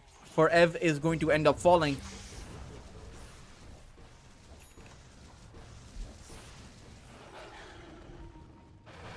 Radiant's middle tower is under attack. Radiant structures are fortified. Dire's top tower is under attack. Teleports are going to come in en masse. Do they want to go in though? There is a pipe up for Zoran, and they'll commit with a demonic purge to start things off with on towards Bisk. Meanwhile, Zoran will go in towards that backline. They got Panda, a very farmed up hero who has no choice but to drop the roar, but will end up going down. One more swipe from KSH will do the trick. YG looking formidable, looking strong to take this game number 3 away from Yasho. Tammy, just running around. Radiant are scanning. Dire's middle tower is under attack. As the second tier 2 tower of the game is going to be besieged. Yasho, who seemed like they had a lot of map control, it seemed like it was under false pretenses, because YG, when they're grouped up, really seem unstoppable, particularly with this Aegis. So the Huskar isn't even a target that they can go in on.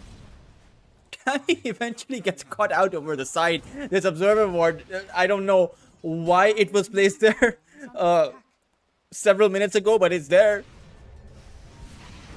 Fortune Soul does not have a BKB, but has no choice but to go on forward. It's against Young PH, who has the Aegis.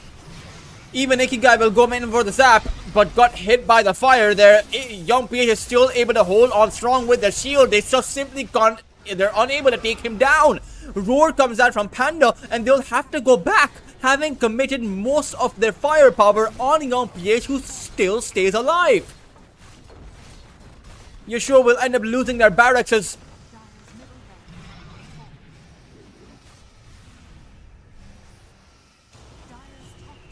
Zoran trying to find the skewer as the golem ends up getting dropped in.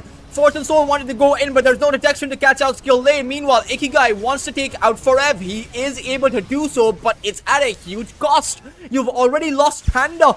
It will be a trade of supports though, but in the end, it will still be Yasho who will lose the team fight.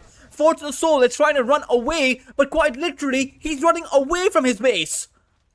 He blinks towards the secret shop, which I'm not sure if it should still be called the secret shop, because it's no longer a secret.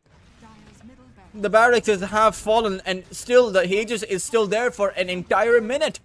How do you take this Aegis down? Do you just hope it expires, but by that time, you will have already lost your second tier 3, maybe even your barracks. I do think that's a bit too preemptive to call though, because I'm not sure if YG stick around past the Aegis. They can choose to do so. Ikigai goes for the zap out. Pipe comes out from Zoran. As Fortune Soul, he has the BKB up now. He'll actually make a play towards KSH, but instantly gets skewered to the wall. Fortune Soul activates that BKB, readjusts his position, but wants to fight against Young PH, who still has 10 seconds on his Aegis. They're unable to deal with Young PH. Fortune Soul, 10 burning spear stacks. He is a gunner. Meanwhile, towards that backline, Ikigai trying to catch out the supports was unable to do so. It's YG who are on top of this series.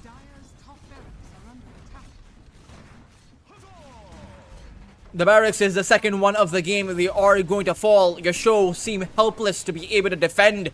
Trying their very best, but they're unable to do or mount up a good defense. Panda stuck inside of the arena will end up going down again. Ikigai simply does not have the damage output to take anyone down, and Bisque will recognize the sad state of affairs and will just call GG.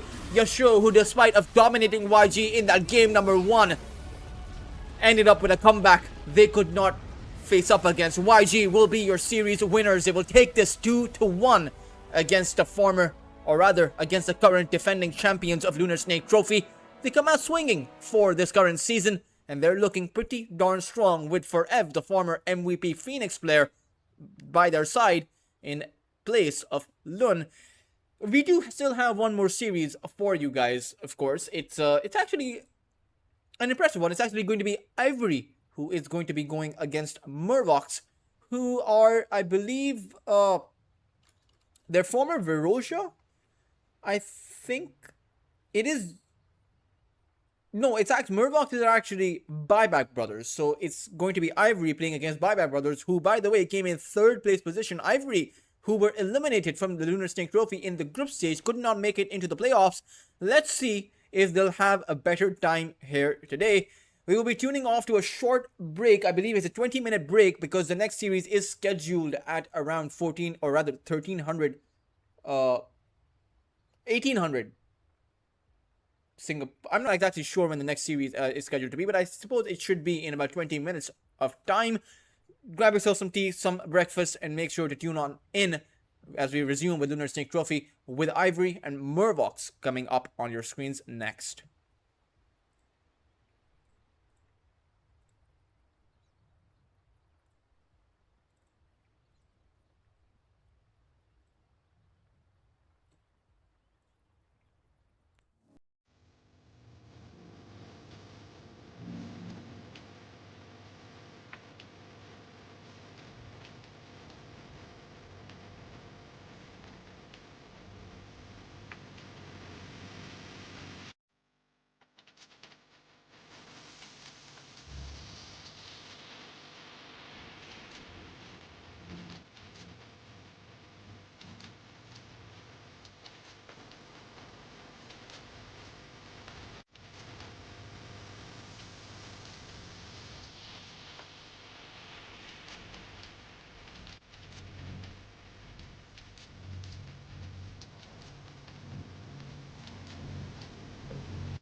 Young Galacticos as YG took YACHE out in that game number 3. Now it's between Murlocs and Team Ivory. Ivory do seem like the heavy favorites for this one, but you have some players from Team Emperor like Kui and Youngji, and some players from Buyback Brothers like Playhard and Helmi, or rather, I think it's just Helmi Ibrahim from the Buyback Brothers. I think Playhard was also with their Team Emperor, so we do have most of Team Emperor's players. We have Helmi Ibrahim playing with them. I do think Helmi Ibrahim is one of the best Southeast Asian support players out there, and quite a bright future ahead of him.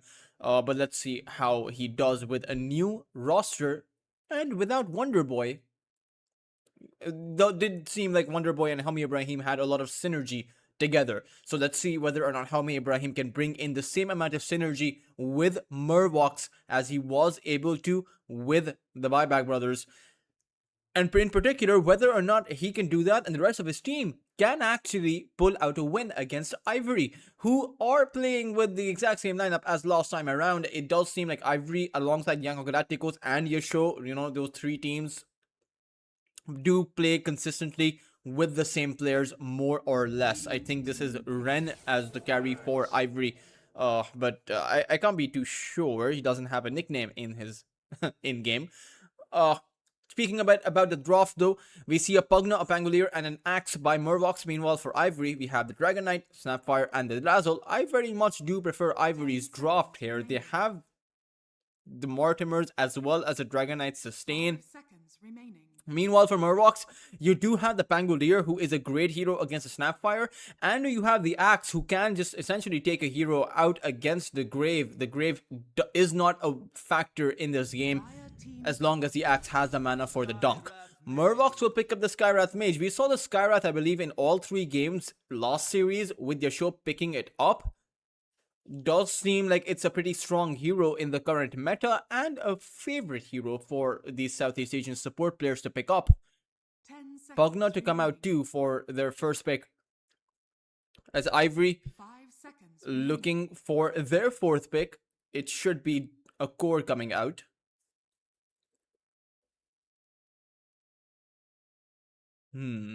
I wonder who it's going to be. Ban. They'll actually pick up a Storm Spirit for their side. Interesting. I do like the Storm, but against the Pugna and the Skywrath Mage, they need some way to dispel away the silence. And how they plan on refueling the Storm, because against another ward, it's pretty hard. Not to mention, if you find the Storm with the Axe Call, the Skywrath Mage's Mystic Flare will make quick work of him. So I don't really like the Storm Spirit pick, but could do well in some circumstances. If you're able to play around the silence, if you're able to dodge it out completely, then you're going to have a great time. But that's a very big if. Right, the Ancient Seal, that silence from the Skywrath, is an instant cost time spell. So more often than not, you can actually catch that Storm Spirit with that silence. 10 seconds remaining. 5 seconds remaining.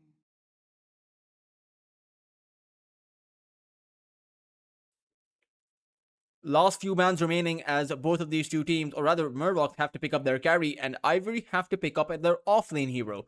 Mars is in the pool, I believe, as so too is the Centaur. Team ban. Both of those 2 heroes could be pretty good. Beastmaster is also available. I wouldn't actually mind an Abaddon for Ivory.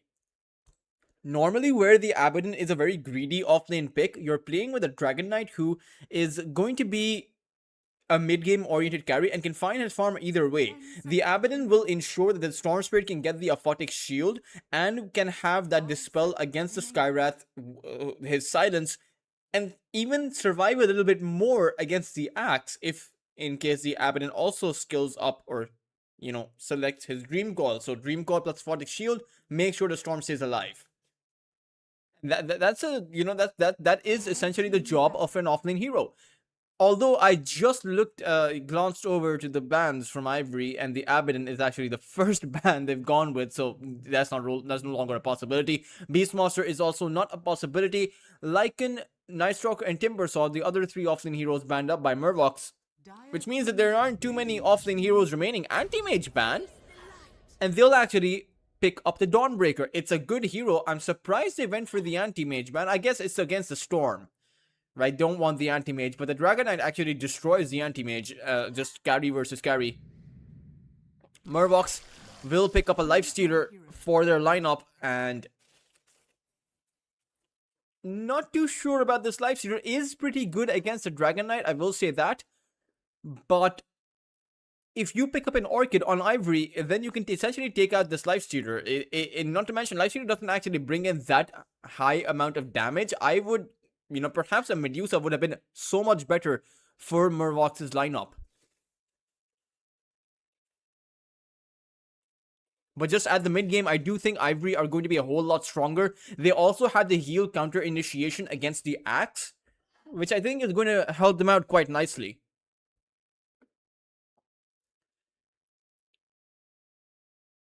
Just looking at both of these two lineups, I do think that Ivory have the overall stronger lineup, but Murvox are coming in with some heavy initiation. And if you're able to find the right call, the right Mystic Flare follow-up, and Kui can get a good Rolling Thunder off, I think Ivory's, they don't have a large time to kill. You should be able to take Ivory's heroes down.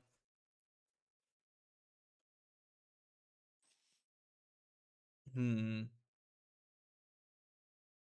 we'll see what becomes of this, as I will adjust the in-game logos for you guys once the game does start.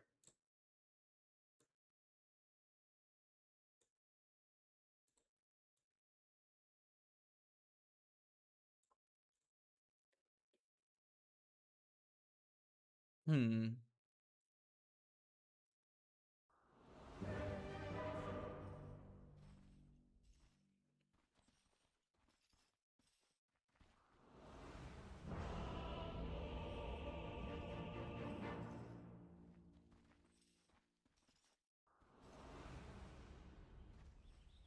fought and died with honor. The master is here.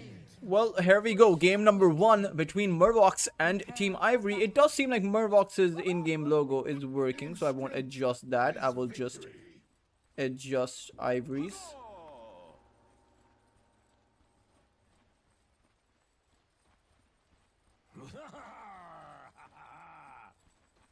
There we go.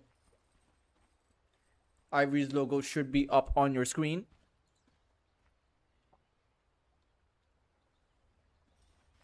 As we have the Boxer Axe playing in this game, 3 rings of protection available.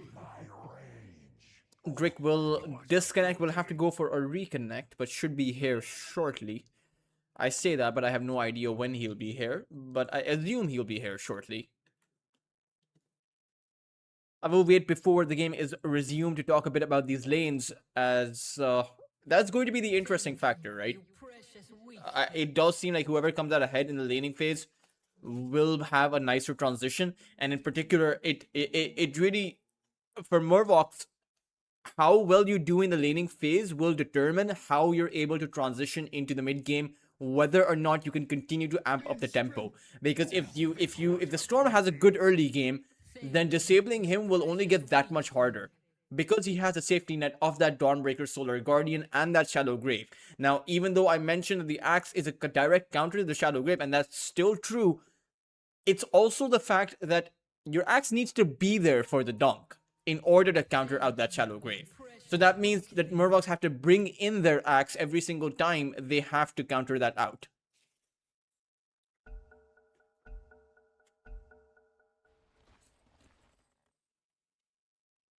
The game will be resumed, but they didn't actually check in with Murvox, so the game will be resumed now.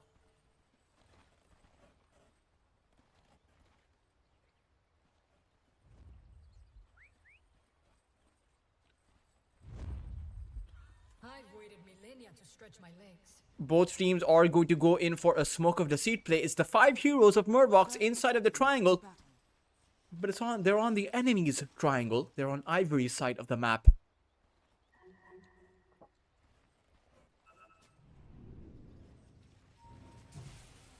Rapido? He's going to be grabbed up and can't actually make it to his high ground. He can, but there's a Skywrath Mage waiting for him. It's going to be the Axe who will pick up the first blood. And without their Dawnbreaker, I'm not sure if they can contest this bounty room, but they should be able to grab it still with the Dragon Knight in a good position. It will be 2 and 2 bounty runes each, but at the end of the day, it will be Murlocs who come out with the first blood, and so they will be the ones in possession of that early game head start and that early game advantage for their axe. He'll actually call forth a set of tangos as well as a magic stick. You fought and died with honor.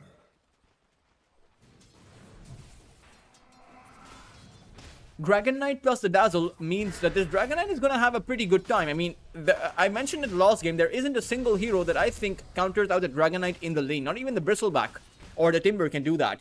So, the Axe's Battle Hunger isn't enough damage to actually counter out the healing that the Dragon Knight gains.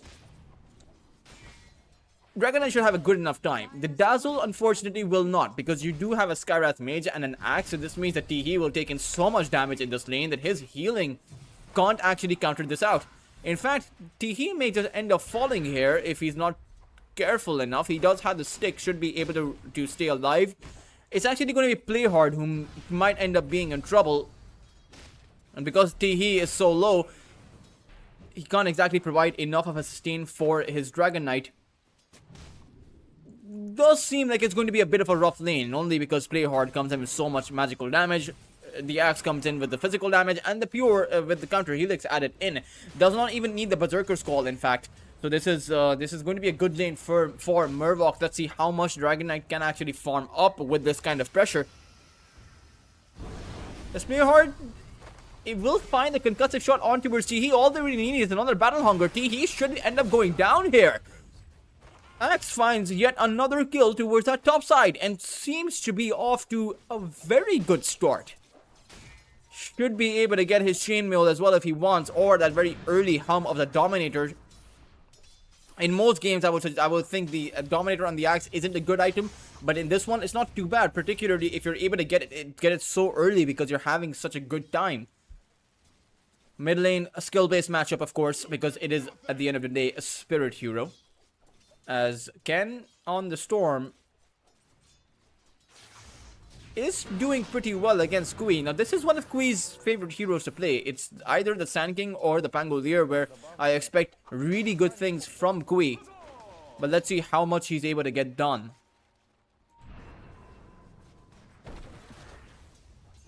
Towards the bot lane, Lifestealer plus the Pugna versus the Dawnbreaker and the Snapfire.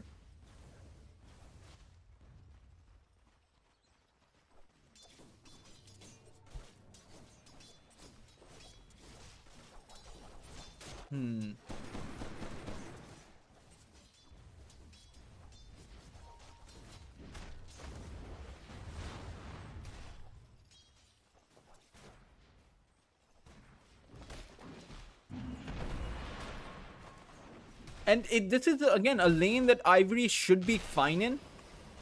But it offers a similar amount of aggression that the off lane from Murloc has. But doesn't offer the same amount of kill potential because Youngji has the rage, and at the end of the day, the Lifestealer can just simply pop the rage and walk away from any kind of magical damage coming out towards him, or any kind of disable coming out towards him. So this is a bit of a contrast in comparison to the top side, where the Dragon Knight is suffering. Only 12 CS for him, as this Axe just seems to be out of control. Skywrath is actually going to teleport towards that mid lane. It's going to be Ken who is in a bit of trouble. Sky Playhard coming in for that concussive shot will dish it out, and Ken will end up dropping Playhard to pick up the kill. And Ivory struggling early on. Is a Dragon Tail found on the Axe though, so it will be a kill that Teehee will acquire. Playhard meanwhile coming in, has a concussive shot, might be able to catch that Dragon Knight. He does! Even Teehee is in trouble. So both of their safe lane heroes will fall despite the kill on the Axe, and that is not worth it for Ivory. They're giving up so many of their heroes, and Playhard will have such an early level 6. Queed will end up going down towards that mid lane, so a nice recovery found by Ivory.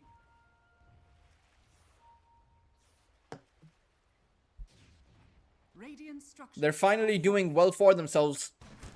at least on the mid lane, but it's regaining of the tempo versus building up the tempo.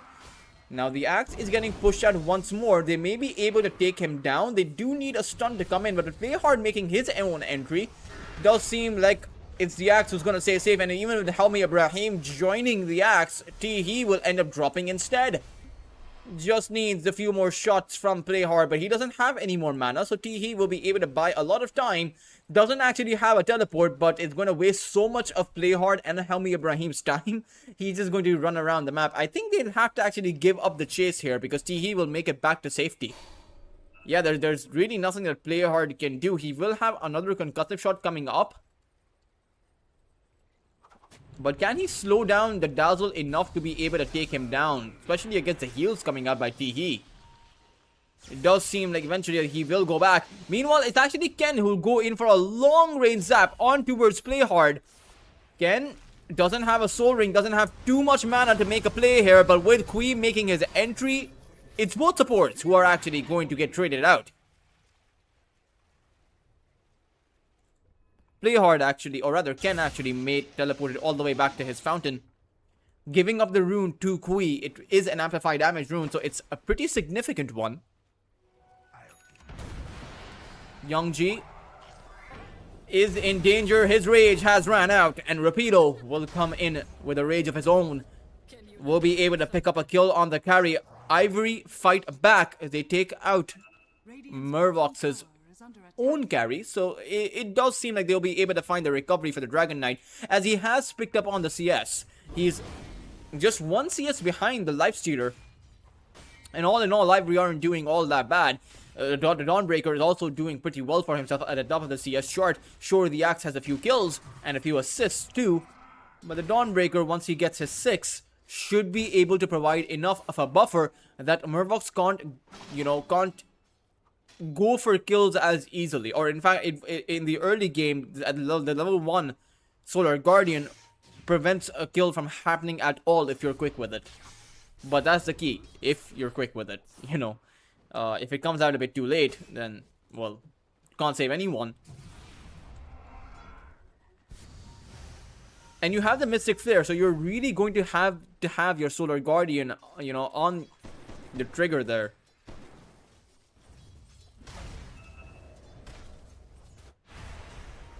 Topside, Playhard is going to end up dropping Storm Spirit, going to go in for the zap. It's the Axe who is going to get caught by the Vortex, and the rest of Ivory, they are going to descend upon him. 4 heroes on top of this Axe. Decrepify comes in from Helmi Ibrahim, and Kui comes in with the Rolling Thunder, and it's the Dragon Knight who has been isolated. Ivory decided to let the Dragon Knight go. They give up their carry in place of a support, and it's just a Skywrath, guys. It's not exactly a huge loss for Murvox. They're going to be pretty happy with that. It is the Axe predictably at the very top of the network chart, because he has been getting all of these kills. And even Rapido will fall towards that bot lane. It's a double kill that Playhard will be able to acquire. The Skywrath Mage may have fallen a minute ago, but he comes right out of the gate swinging with a double kill.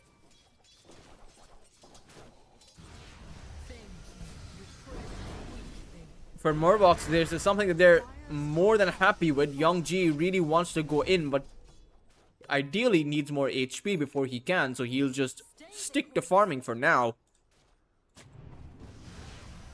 I think that the Dragon Knight saw Playhard drop the Observer Ward there. It should get dewarded.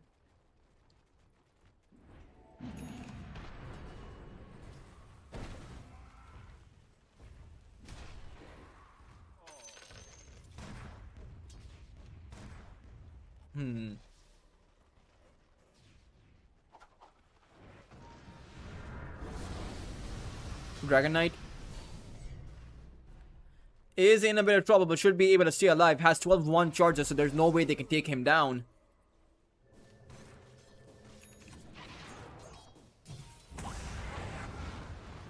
It's actually towards the mid lane that the Axe is just charging in inside of a tier 1 tower. And there is a defense, there is a Solar Guardian that's going to come down on top. They won't be able to save Drick, but with Ken having revealed his presence here, maybe they can get a kill on Playhard. He has to just go back though. because Kui comes in with a great rolling thunder. Grave Force out from the Dazzle will keep Ken safe, but at the end of the day, it is Murlocs who are pressurizing Ivory really hard. Solar Guardian completely whiffed, or rather not whiffed, but wasted, or forced to be wasted.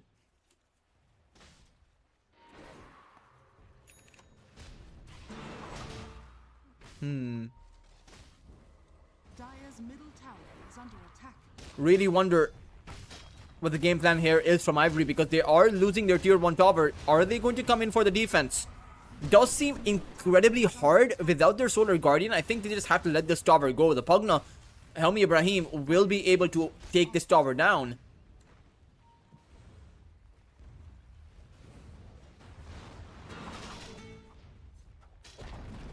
One swipe will do the trick. A 2,000 net worth advantage now built up for for Murlocs. I almost called them Emperor. Former Emperor squad, I suppose.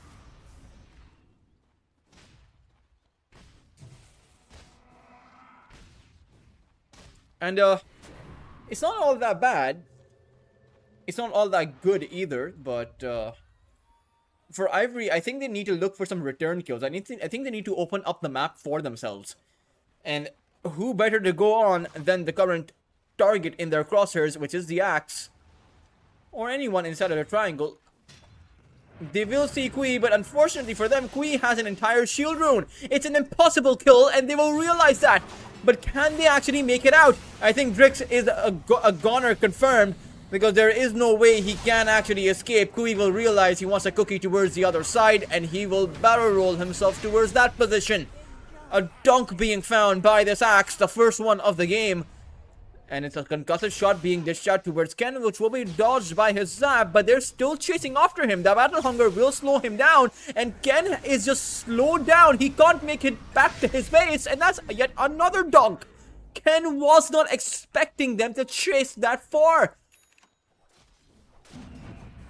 But Murlocs are demonstrating that they have quite a bit of stamina. It's actually the Axe from the top lane to the mid lane to now towards that bot lane, as Rapido will find out. How is there an Axe everywhere? Is the Axe will end up with a triple kill across 3 side lanes? He even wants to continue to go on forward. He just wants to chase after everyone. There's a life stealer inside as this Axe ends up with an ultra kill. That is hilarious. That is...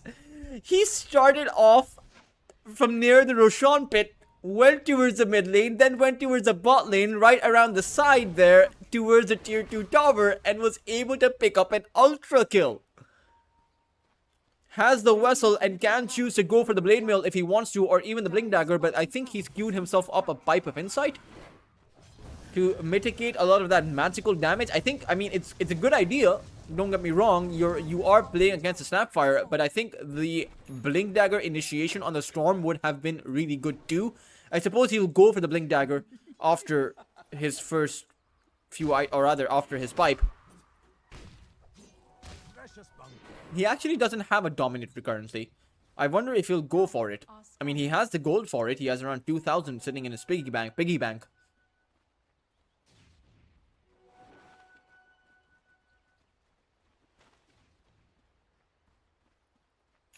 Radiant's middle tower is under attack.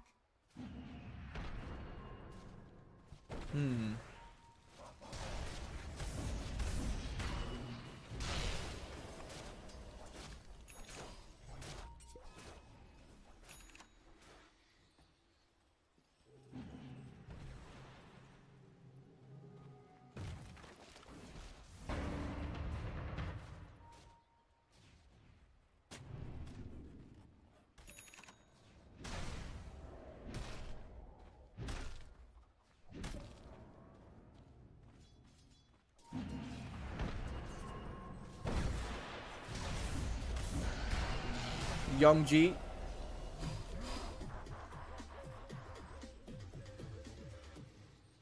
Who's just going to end up going back. But it's actually an initiation on Rapido. It's an easy enough kill. At this point, anytime you see this Axe charging in at you, the only option you have is to run, as the Axe has gone for the Blink Dagger. And I actually appreciate this change of heart.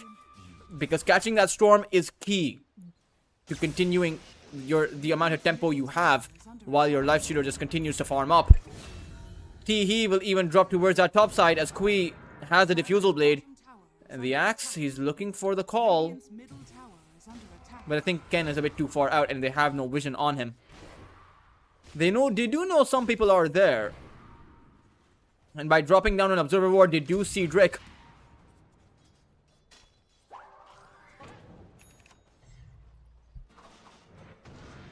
But they can't go in on him, is the big problem. Dire are scanning.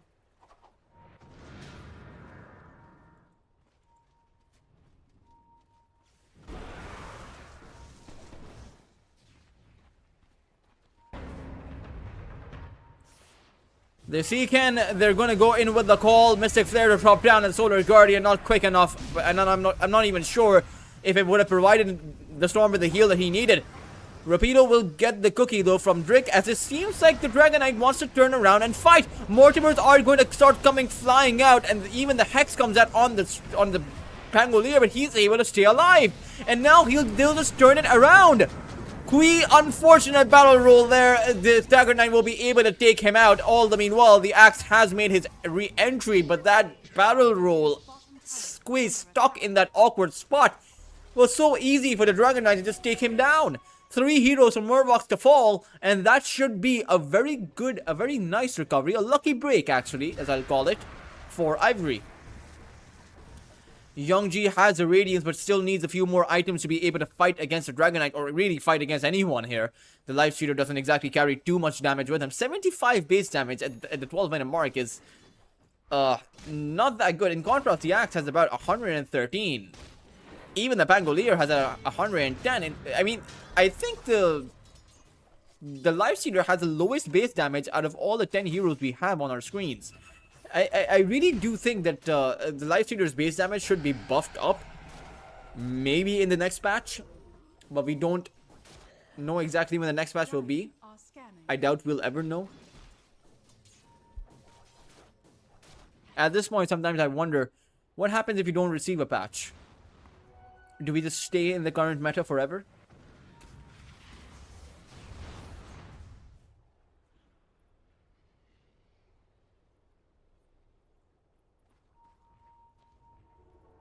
Radiant's middle tower is under attack. The Axe and Youngji initiate on the Dawnbreaker. They find the call and they find the dunk. Rapido, who's really not having a good game, trying to create his Aghanim Scepter, but 18 minutes in, still needs about one whole component before he has it. Radiant's top tower is under attack. Radiant structures are fortified. Dire's middle tower is under attack.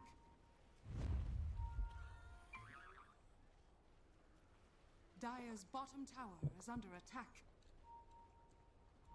Radiant's top tower is under attack. Radiant's top tower has fallen. The Axe goes in. The Solar Guardian will stun up the Axe, even though they've lost their Dazzle. This could be a good fight, but with Kui coming in with the Rolling Thunder and his Youngji in this position, it does seem like Ivory are not going to be able to continue the fight, despite of the Dragon Knight's ambition here. On towards the Pugna, he was able to take him down as the buyback coming in from Ken, but they've already lost their Dragon Knight. Ken wants to find an exchange, but this has gone horrible. That's a buyback that's come of no value for Ken. And in fact, Ken might just end up dropping here. He does manage to zap his way back to his high ground. Murvox just too darn strong for Ivory. And with that buyback, you're actually going to lose so much gold. A 2,000 gold lead swing. Most of it did go the way of the Skywrath Mage, but still, the Storm Spirit lost about 700 gold over there just by using the buyback.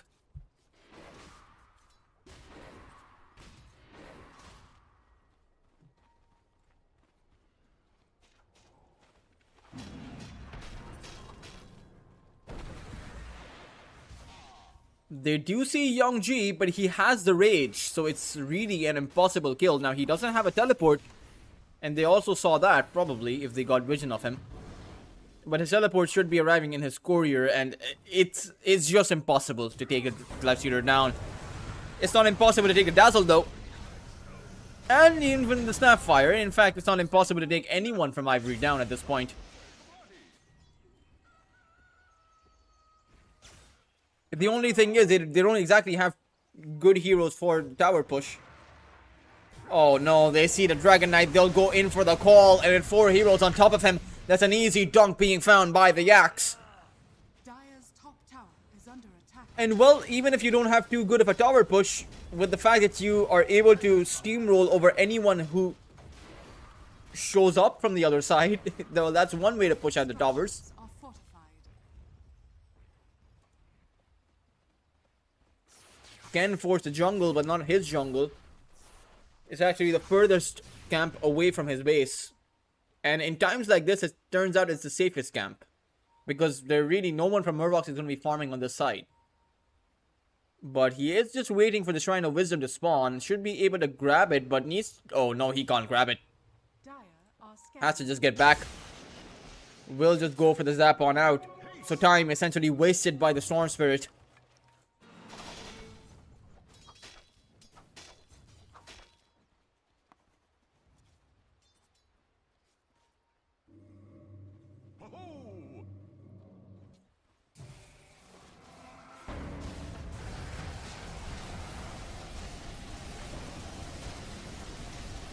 Radiant's middle tower is under attack.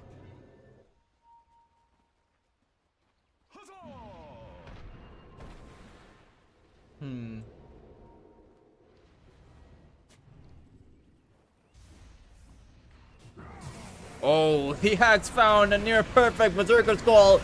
They had all of the advantage there to make it work. The Dragon Knight is going to fall, and they will simply call GG. Ivory do not have the appetite to continue with this game. They will end up dropping the first game against Team Murlocs in this best of 3. I'm not too sure what went wrong for Ivory there. They had such a good draft coming out, but just the fact that they had their lanes completely go the other way, Murlocs are able to come out with the win. Let's see what happens though, because I do expect Ivory to mount up a comeback in that second game, because this is a team, again, one of the strongest Southeast Asian teams in the region. Would be very surprising if they end up going out in a clean sweep, but with Murlocs looking as strong as they are, who knows what will happen. We'll head off to a short break, but we'll be right back with Lunar Snake Trophy Season number 5. Do make sure to stay tuned on in.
every single time I've seen Kui in a lineup where they have a Pangolier, it is always him who plays the Pangolier.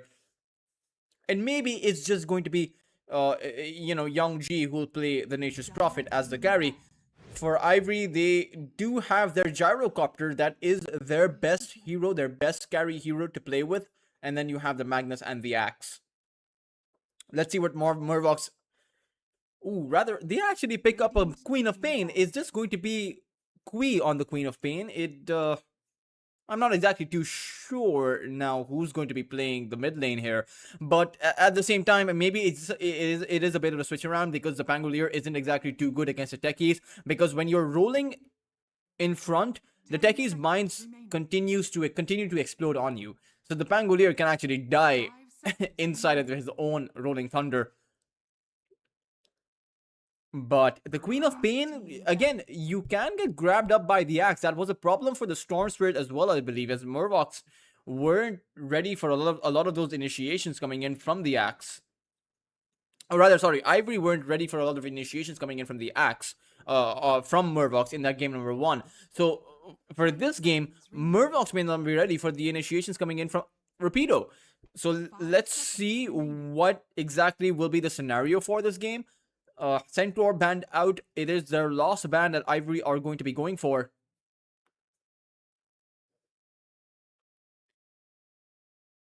Dire team ban. And they ban out the Mars. For Murvox, they have to go for their last pick.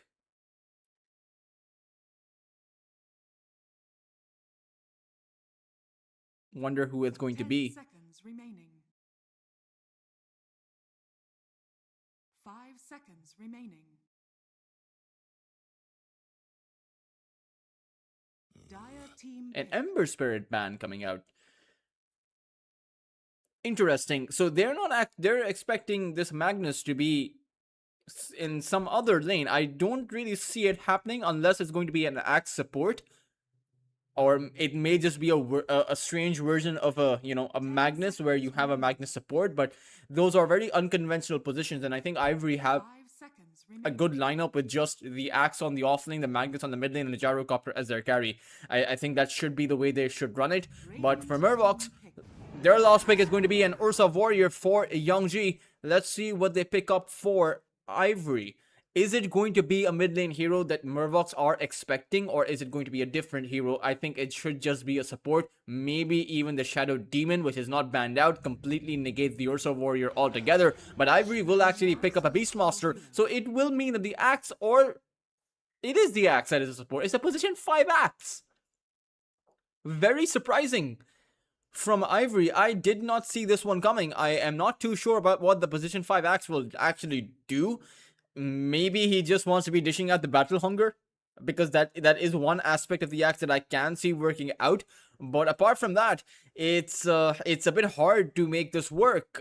Honestly, even if you use the call on an Axe that is underfarmed, like a support Axe, Young G will just swipe you down. I really doubt the Ursa Warrior minds getting hit by a call from a support Axe. At the same time, Murvox will not be playing with a Nature's Prophet as a carry. It is a support Nature's Prophet, a position 4 Nature's Prophet, or rather a position 5 Nature's Prophet. Let's see which one they go for, because you do have a Tusk, but I think it should be the position 4 Nature's Prophet though, as I think about this, because the Tusk stack team plus the Ursa Warrior is a really good combo, I think. Just the Fury Strikes plus the Overpower, you can dish out as many hits with the tag team as possible. So it's pretty good in that regard. Let's see what Ivory will be able to do.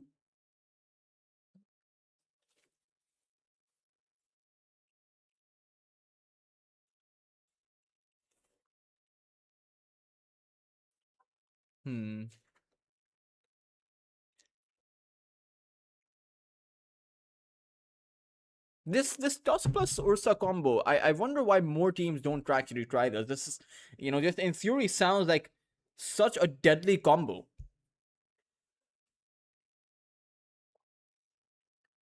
Meanwhile, for Ivory, they're playing with the techies, so again, it is a bit of a surprise factor Let's see what honestly they'll be able to do with the techies. I do believe I've seen this before from Ivory's side, where they do play a techies and they are able to make it work. So it's not exactly something that's too unconventional from their lineup, but whether or not they can take and, or rather win the game with a position, with a support techies, and take this to a game number 3, that's something that only time will tell. Game number 2 between Murvox and Ivory now on your screens. And again, the logo from Ivory has been added, so you guys should be able to see it as they are playing the Radiant side. Fuzzy Wuzzy, how is it you heard not my warnings? That was perfect. A full 5-man smoke, as it's a wraparound on the other side. Last time around, it was Murvox who went for a wraparound. This time around, it is Ivory who are going to go for a 5-man smoke.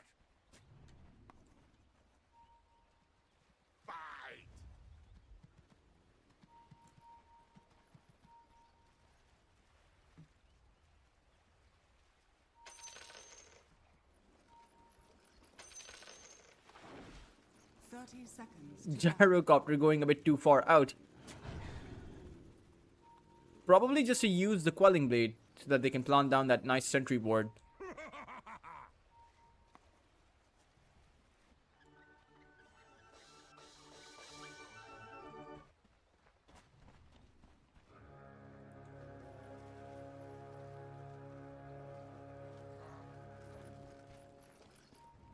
The battle begins. No first blood being achieved or being drawn by either side. It is just going to be 2-2 bounty runes each, but it's the play on Helmi Ibrahim. It is that blast off coming in from the techies, and that will allow Teehee to draw up the first blood. Once again, it is the axe for both games to come off to a great early game head start. But the only difference is that this is a support axe rather than an offlane axe, as he's going to be going for 2 more rings of protection. So essentially he has plus 10 armor to start the game off with. Drake is here with the blast off.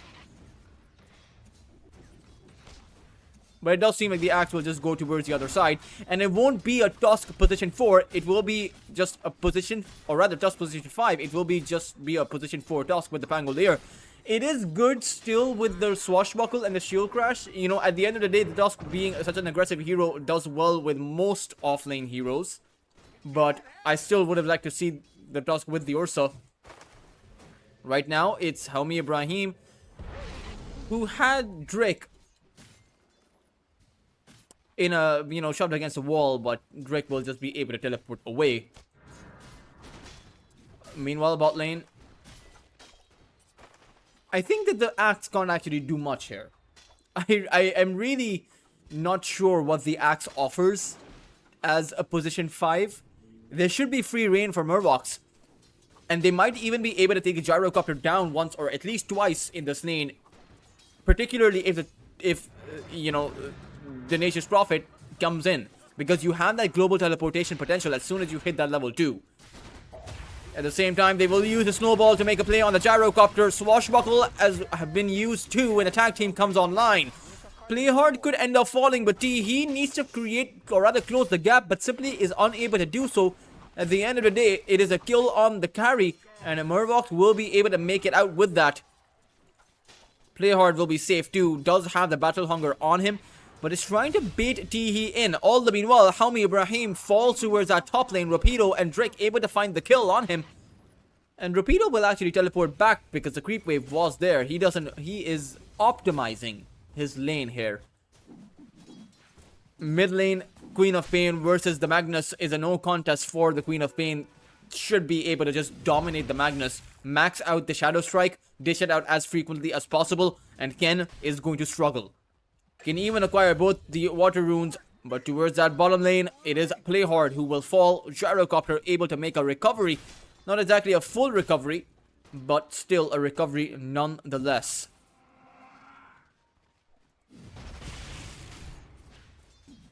Kui?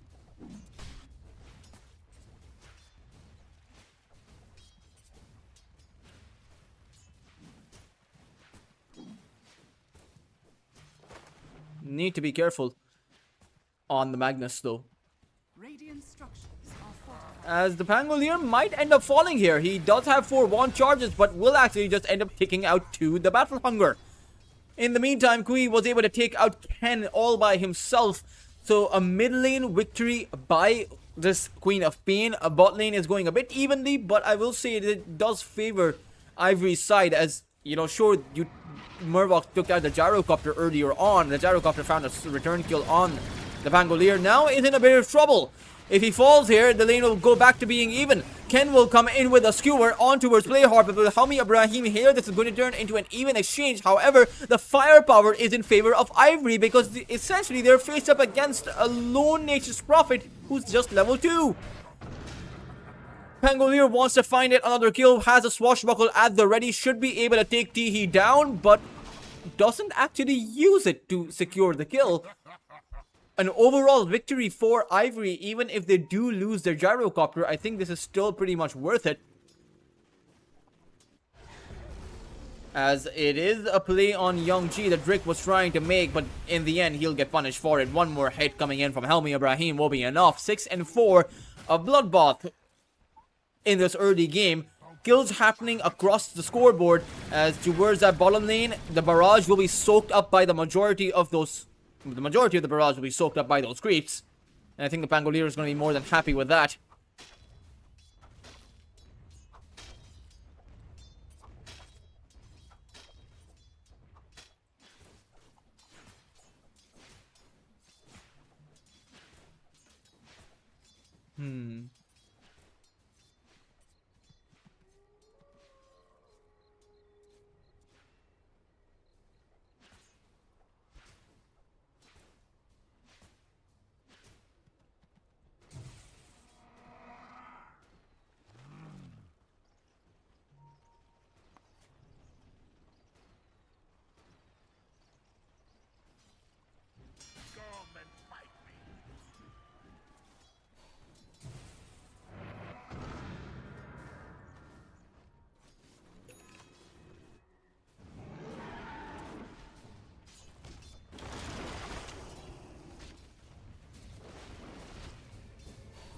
Rapido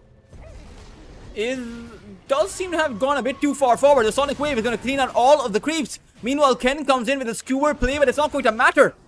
They'll be able to take him down. Snowball is going to disable Ken's teleport, and Ken will end up falling. Oh man, play hard asking the real questions with the voice lines, but it turns out that Ken is really not going to be okay after that one. They will find the Pangolier once more, so it does seem like, despite the back and forth, it does seem like it is a lane that Ivory have secured as far as the safe lane goes. But really, their mid lane and their off lane has not gone the way that they had expected.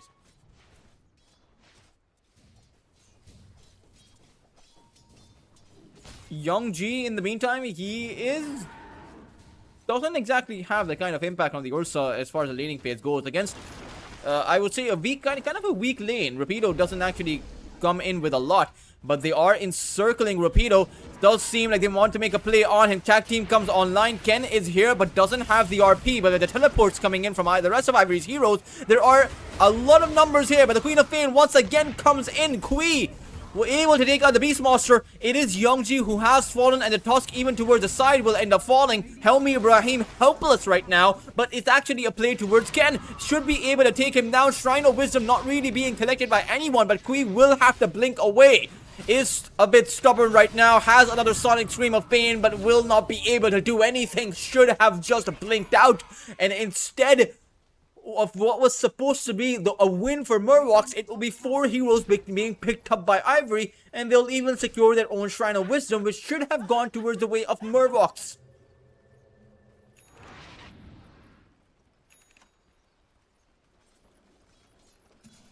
Oh man, that was...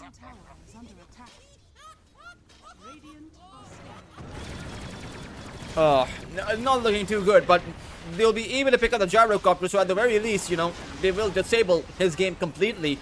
The Gyrocopter has fallen 3 times now, so it does seem that Murvox, despite of that top lane collapse, they're still not out of it as far as the laning phase goes, as far as the early game goes. At the end of the day, Kui is still at the very top of the net worth chart, 3,800.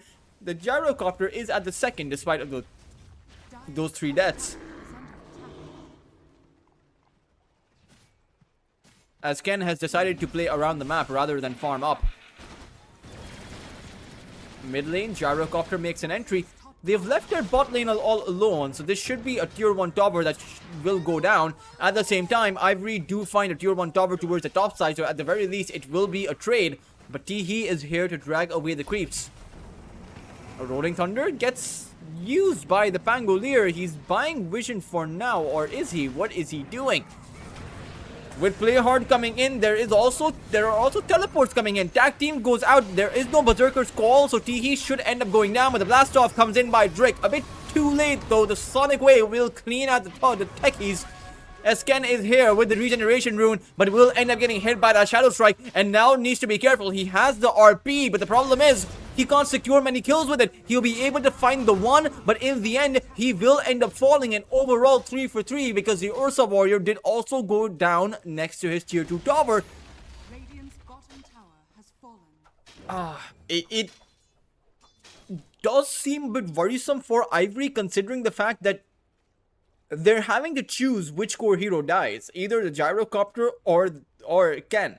Dire's middle tower And that isn't going to put you in a good position. The Queen of Pain is snowballing. Meanwhile, the Pangolier should be able to get his Diffusal Blade at the 13 to 14 minute mark, which isn't all that bad. Or maybe even the 12 to 13 minute mark, which would be pretty good actually.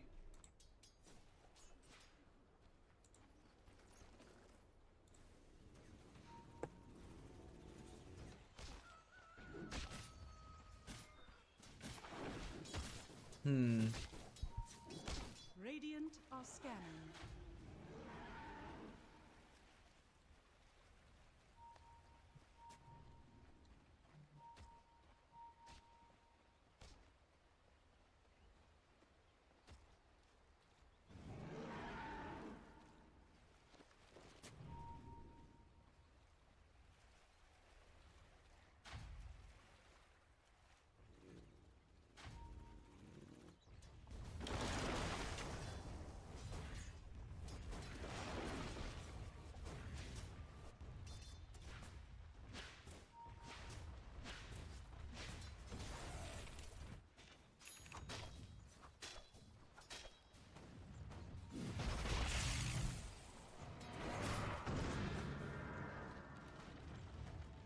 Radiant's middle tower is under attack. Rapido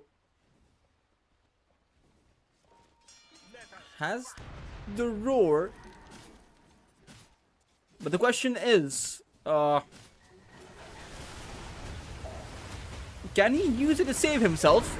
He's gonna be stuck and it's impossible to save himself there. He'll use the roar on the Tusk. Maybe he can take a Tusk down, but in the end he will fall. He does come in, but is he wandering into his own demise is the big question. He's gonna be held in by the Sprout. Kui now has the blink at the ready, but the rest of Ivory have made it behind their own tier 1, so they'll be safe. At the same time, Youngji, able to find a recovery for himself on the Ursa, is going to have a decently timed Battle Fury at around the 12-minute mark.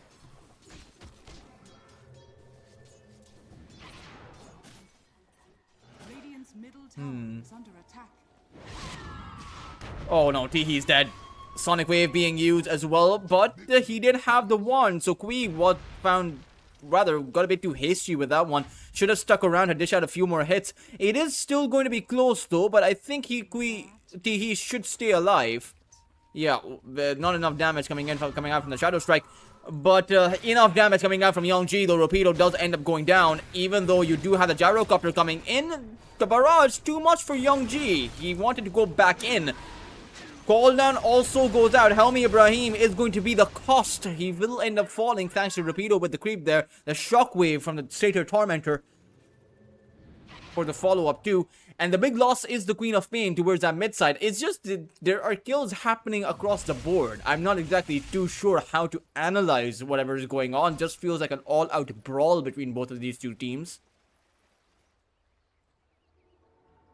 Dire's middle tower is under attack. Radiant's bottom tower is under attack.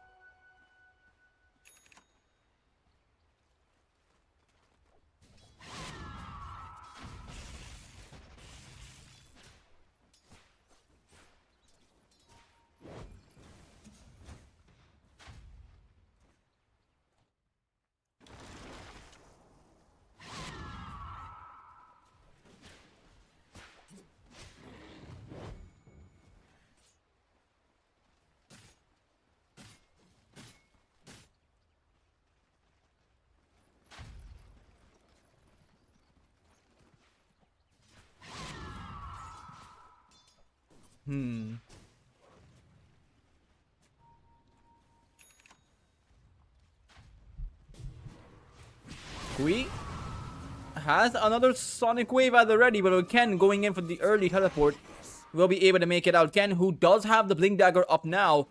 Rapido, who still doesn't have as much farm as I would have expected, considering... I mean, he has died 4 times. A lot of these scores from Ivory, you have to consider, have died quite a lot. It's actually Teehee who is 7, 1, and 5. The support axe that I was second guessing is the one who is doing the best out of anyone else in the game. 7, 1, and 5. He's been involved in 80% of the kills that Ivory have. In contrast, most of the deaths on Murvox have just been on these supports. 4 deaths for Playhard, 6 for Helmi Ibrahim.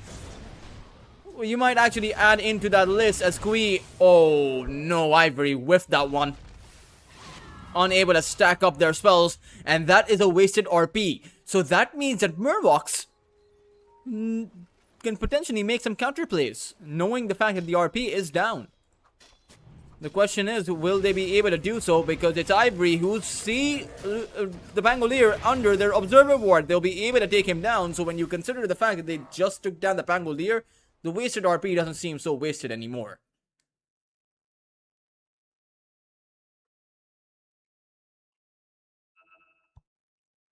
Kui will have to reconnect into the game.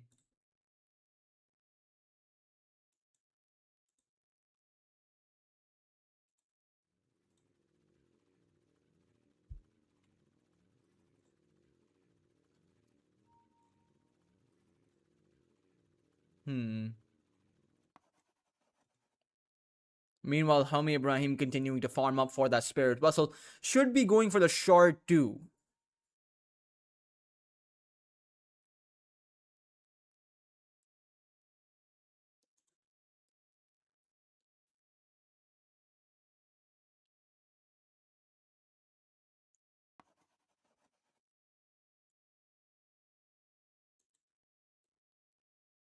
Which is actually quite a bit of damage now that I think about it. 15 DPS per tree for 7 seconds. If you have 6 or 7 trees around you, you know, that's nearly 100 damage per second. Considering the Sprout creates 6 trees as well, right?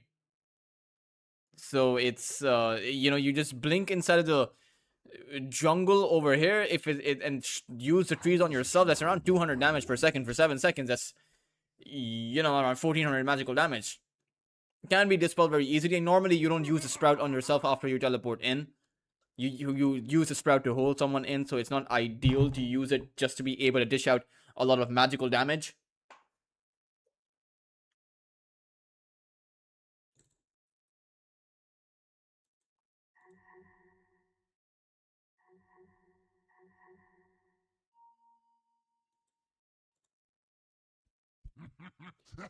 Drake almost has the use. On the track.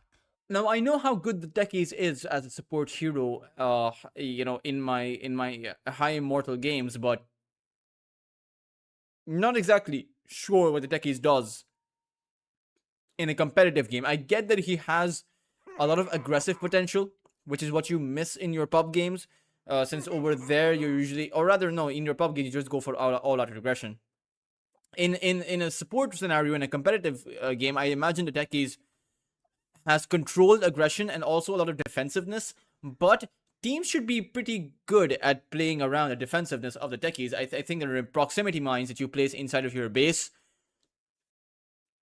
You're going to be working around them, particularly the Ursa Warrior. He can just use his Enrage and break as many mines as he wants, because it's an 80% damage reduction. At the end of the day, the proximity mines, which deal about 500 damage, when you reduce about 80% of their damage, you can just break all of them and be able to get out.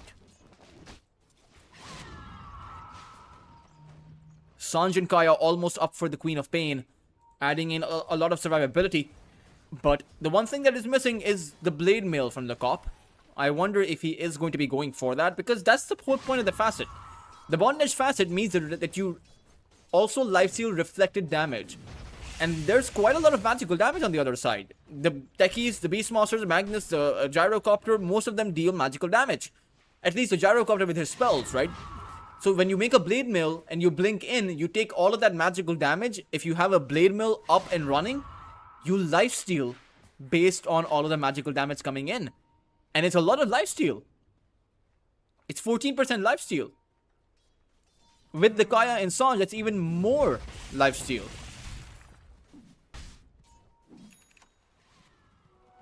It is, yeah, 20% health restoration.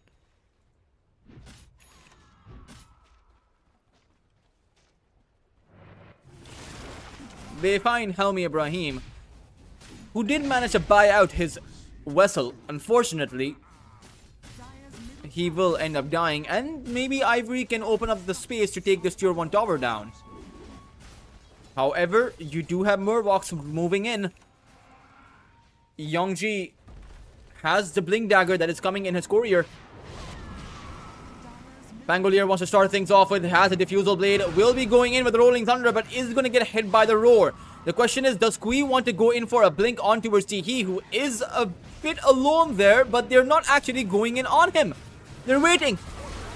It's going to be a Sonic Wave, gets thrown out, hits the 4. Yongji has the Enrage, Ken holds on to his RP, but will not be alive to be able to use it. Ivory have lost 3 of their heroes, and they are completely surrounded. Rapido is going to get hit by the Shadow Strike, but the real target is the Gyrocopter. They'll take him down first before turning their attention towards Rapido. A full-on team wipe coming out by Murlocs, who only lost their Pangolier. Radiant's top tower. And in fact, Murlocs will immediately head on over inside of the Roche Pit. A very convincing team fight win. Ivory only got 1 kill, only got 1 tier 1 tower, and that was simply not worth it. Ken held on to his RP, and for good reason, because the snowball came out from Murlocs. They would have dodged the RP anyway. Oh, Drake, he actually snatches the Aegis along with an RP play. Ivory make up for that lost team wipe. They will end up losing their heroes for this, but this is very well worth it. Taking the Aegis away from the other side is always going to be worth it. As Yongji was looking for the Aegis to be able to stack up a significant advantage, but now they won't be allowed that. Gen will have to maybe ruin his game a bit by making that play. He is at the very bottom of the network chart. In fact, the Axe is actually going to turn into a core in that sense, because he's at least playing with the Blink Dagger and has a more reliable disable. May just end up overtaking the Magnus's net worth. But it's the Ursa that is a bit worrisome. Tihi does not have a Blade Mail, but Kui needs to be careful not to get hit by the Roar, so we'll just blink away. And isn't going for a Blade Mill, actually just going for a straight up Shiva's Guard. Just wants to control the slow, the health restoration cancellation. The seeds of fortune.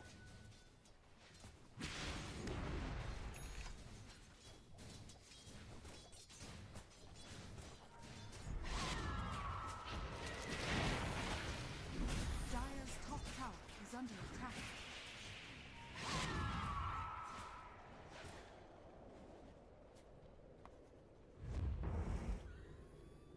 Whose spore Dire's top tower is under attack.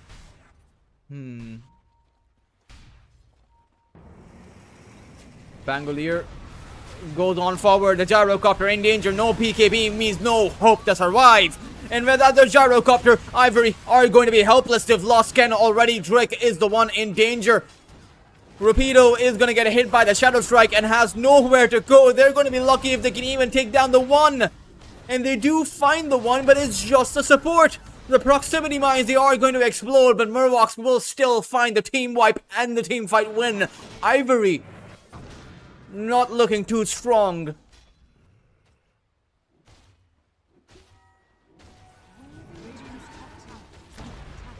Radiant's top tower has fallen.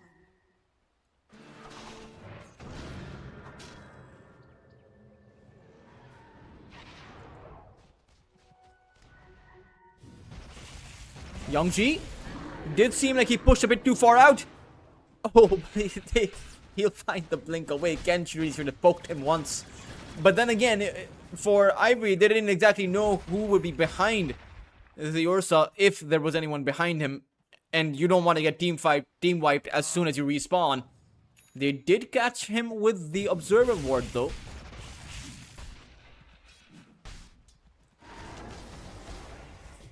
Tormentor will be taken down. Clayhard will grab himself with a shard. A really good upgrade on a hero like the Tusk. I think that the Tusk gains a lot from the shards.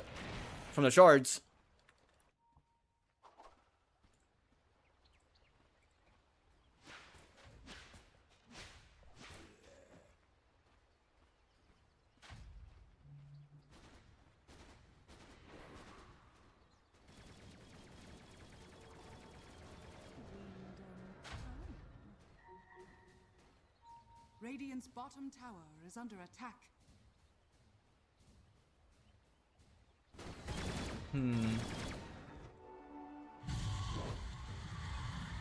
Kui has the Shiva's Guard up now, and that is going to add even more danger to Ivory, who really need quite a lot more items on their gyrocopter. Now, partly the reason why he doesn't have as many items is the fact that he went for the Hurricane Pike, the completed version, not just the Dragon Lance.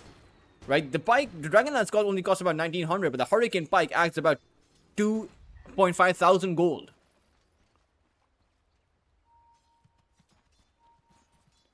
Which would have been half of his Aghanim Scepter. And right now, he doesn't even have the luxury of going for that Aghanims.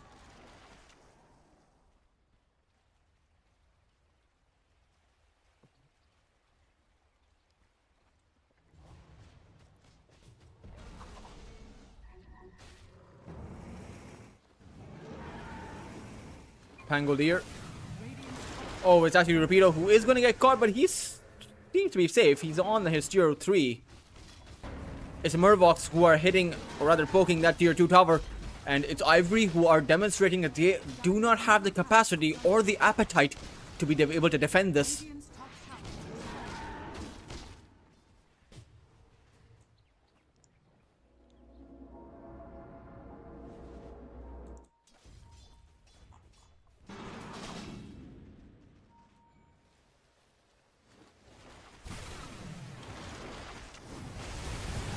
Ami Ibrahim is going to be skewered inside of the mine. The Sonic Wave is going to land on Drake though, so it will be a trade of supports, but it's actually Rapido who will fall right outside of his tier 3s.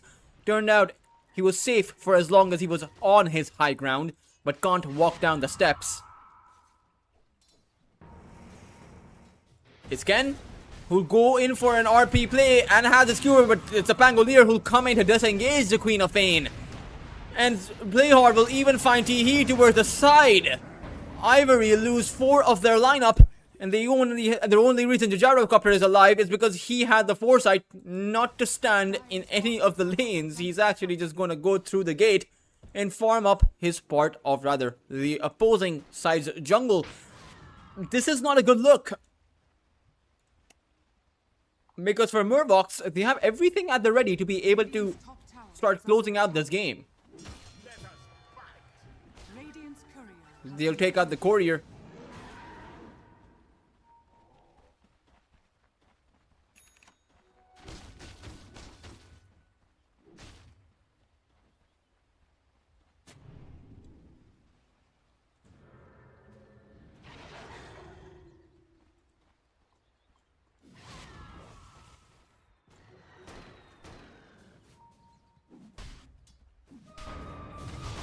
Ken, oh wow, Ken did not exist for very long there. Will end up going down. Radiant's middle tower is under attack.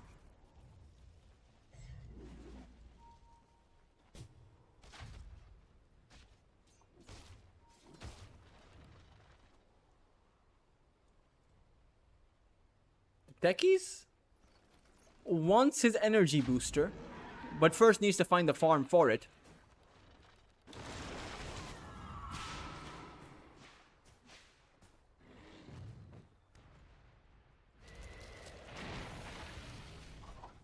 Murvox looking pretty strong here. 22 and 29, and the kill feed may not represent it, but it's again 14 of these 29 deaths from Murvox. or rather 14 of the 22 deaths from Murvox have just been on the supports. Radiant's bottom tower. So it's not that many. In contrast, only 9 of the deaths of the 29 deaths that Ivory have been on the supports. So quite clearly, Murvox have taken down more cores. And even the kills, 10 of the 22 have been acquired by the axe. So the majority of the concentration of the gold of the kills have been on the axe. Or have gone towards the axe. In contrast, it's very evenly divided, the gold distribution from all of the kills that Murvox have acquired. So that's why you have a greater net worth on the cores from Murvox. At the same time, the Gyrocopter does have quite a bit of farm, even if he doesn't have the side gunner. Oh, YACHE able to activate the enrage. The skewer play not really working out for Ivory T. He has fallen. As YACHE will just continue to go back to farm. Radiant's bottom Plan B is to stack up the proximity mines on top of the high ground, so that you can make a skewer play there, I suppose. But this skewer play strategy coming in from Ivory is kind of feels like, you know, it's a pony with many tails, or many tricks. You know, it's a many trick pony rather than a one trick pony, but at the end of the day, it's just a pony.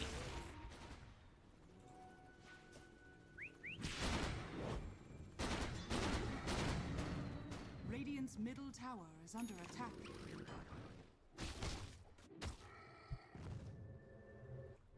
Ursa Warrior farming up.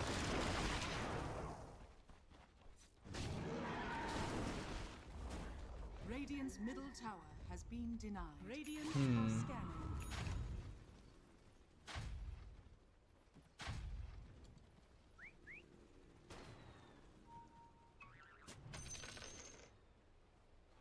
Making mistakes Radiant's is the top path to tower wisdom. is under attack.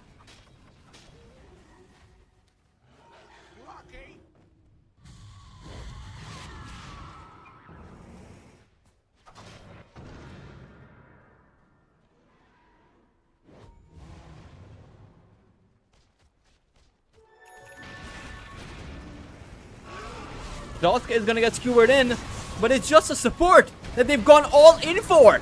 At the end of the day, it's gonna be the Gyrocopter who will end up losing his life, won't be allowed to teleport away, and Ivory will lose all 4 of their heroes. Only Drake survives, but he's a techies. He's just been mining up his high ground. He'll go in for one last hurrah, one last blast off, and GG will be called by Rapido. Ivory will be giving up the second game as well. It's going to be Murvox to clean sweep Ivory.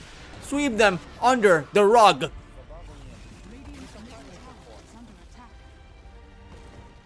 Oh man, Murvox came out strong against a team like Ivory, who did not qualify to the playoffs last time around, and I really do hope they do find their footing. Something does seem wrong, because Ivory usually are able to play so good, so strong, and so quick. Kind of like Young Galacticos. In a head-to-head between YG versus Ivory, I do think it's completely 50-50. Even though YG are an extremely strong team, I think Ivory are right up there with them. I really do hope they can find their footing for, you know, there's plenty of the tournament left. You have each team play 7 other teams, so you have 6 more best of 3s lined up for Ivory. Meanwhile, for Murvox, this is a good start for the tournament, alongside YG, who also did manage a series win, but Murvox have a 2-0 win, which grants them more points, because 2-0 wins grant you more points than 2-1 wins. But for now, this is going to be it, guys. This was your host, Tultrus. It was a pleasure casting today. A pleasure bringing you yet another season of Lunar Snake. And we will be back with Lunar Snake tomorrow, as we have Roar Gaming, a return of the Chinese team into Lunar Snake Trophy, playing against YG. And then again, you'll have Ivory playing against Team YACHE. Both of them will be best of 3s. Both of them will start at the same time tomorrow around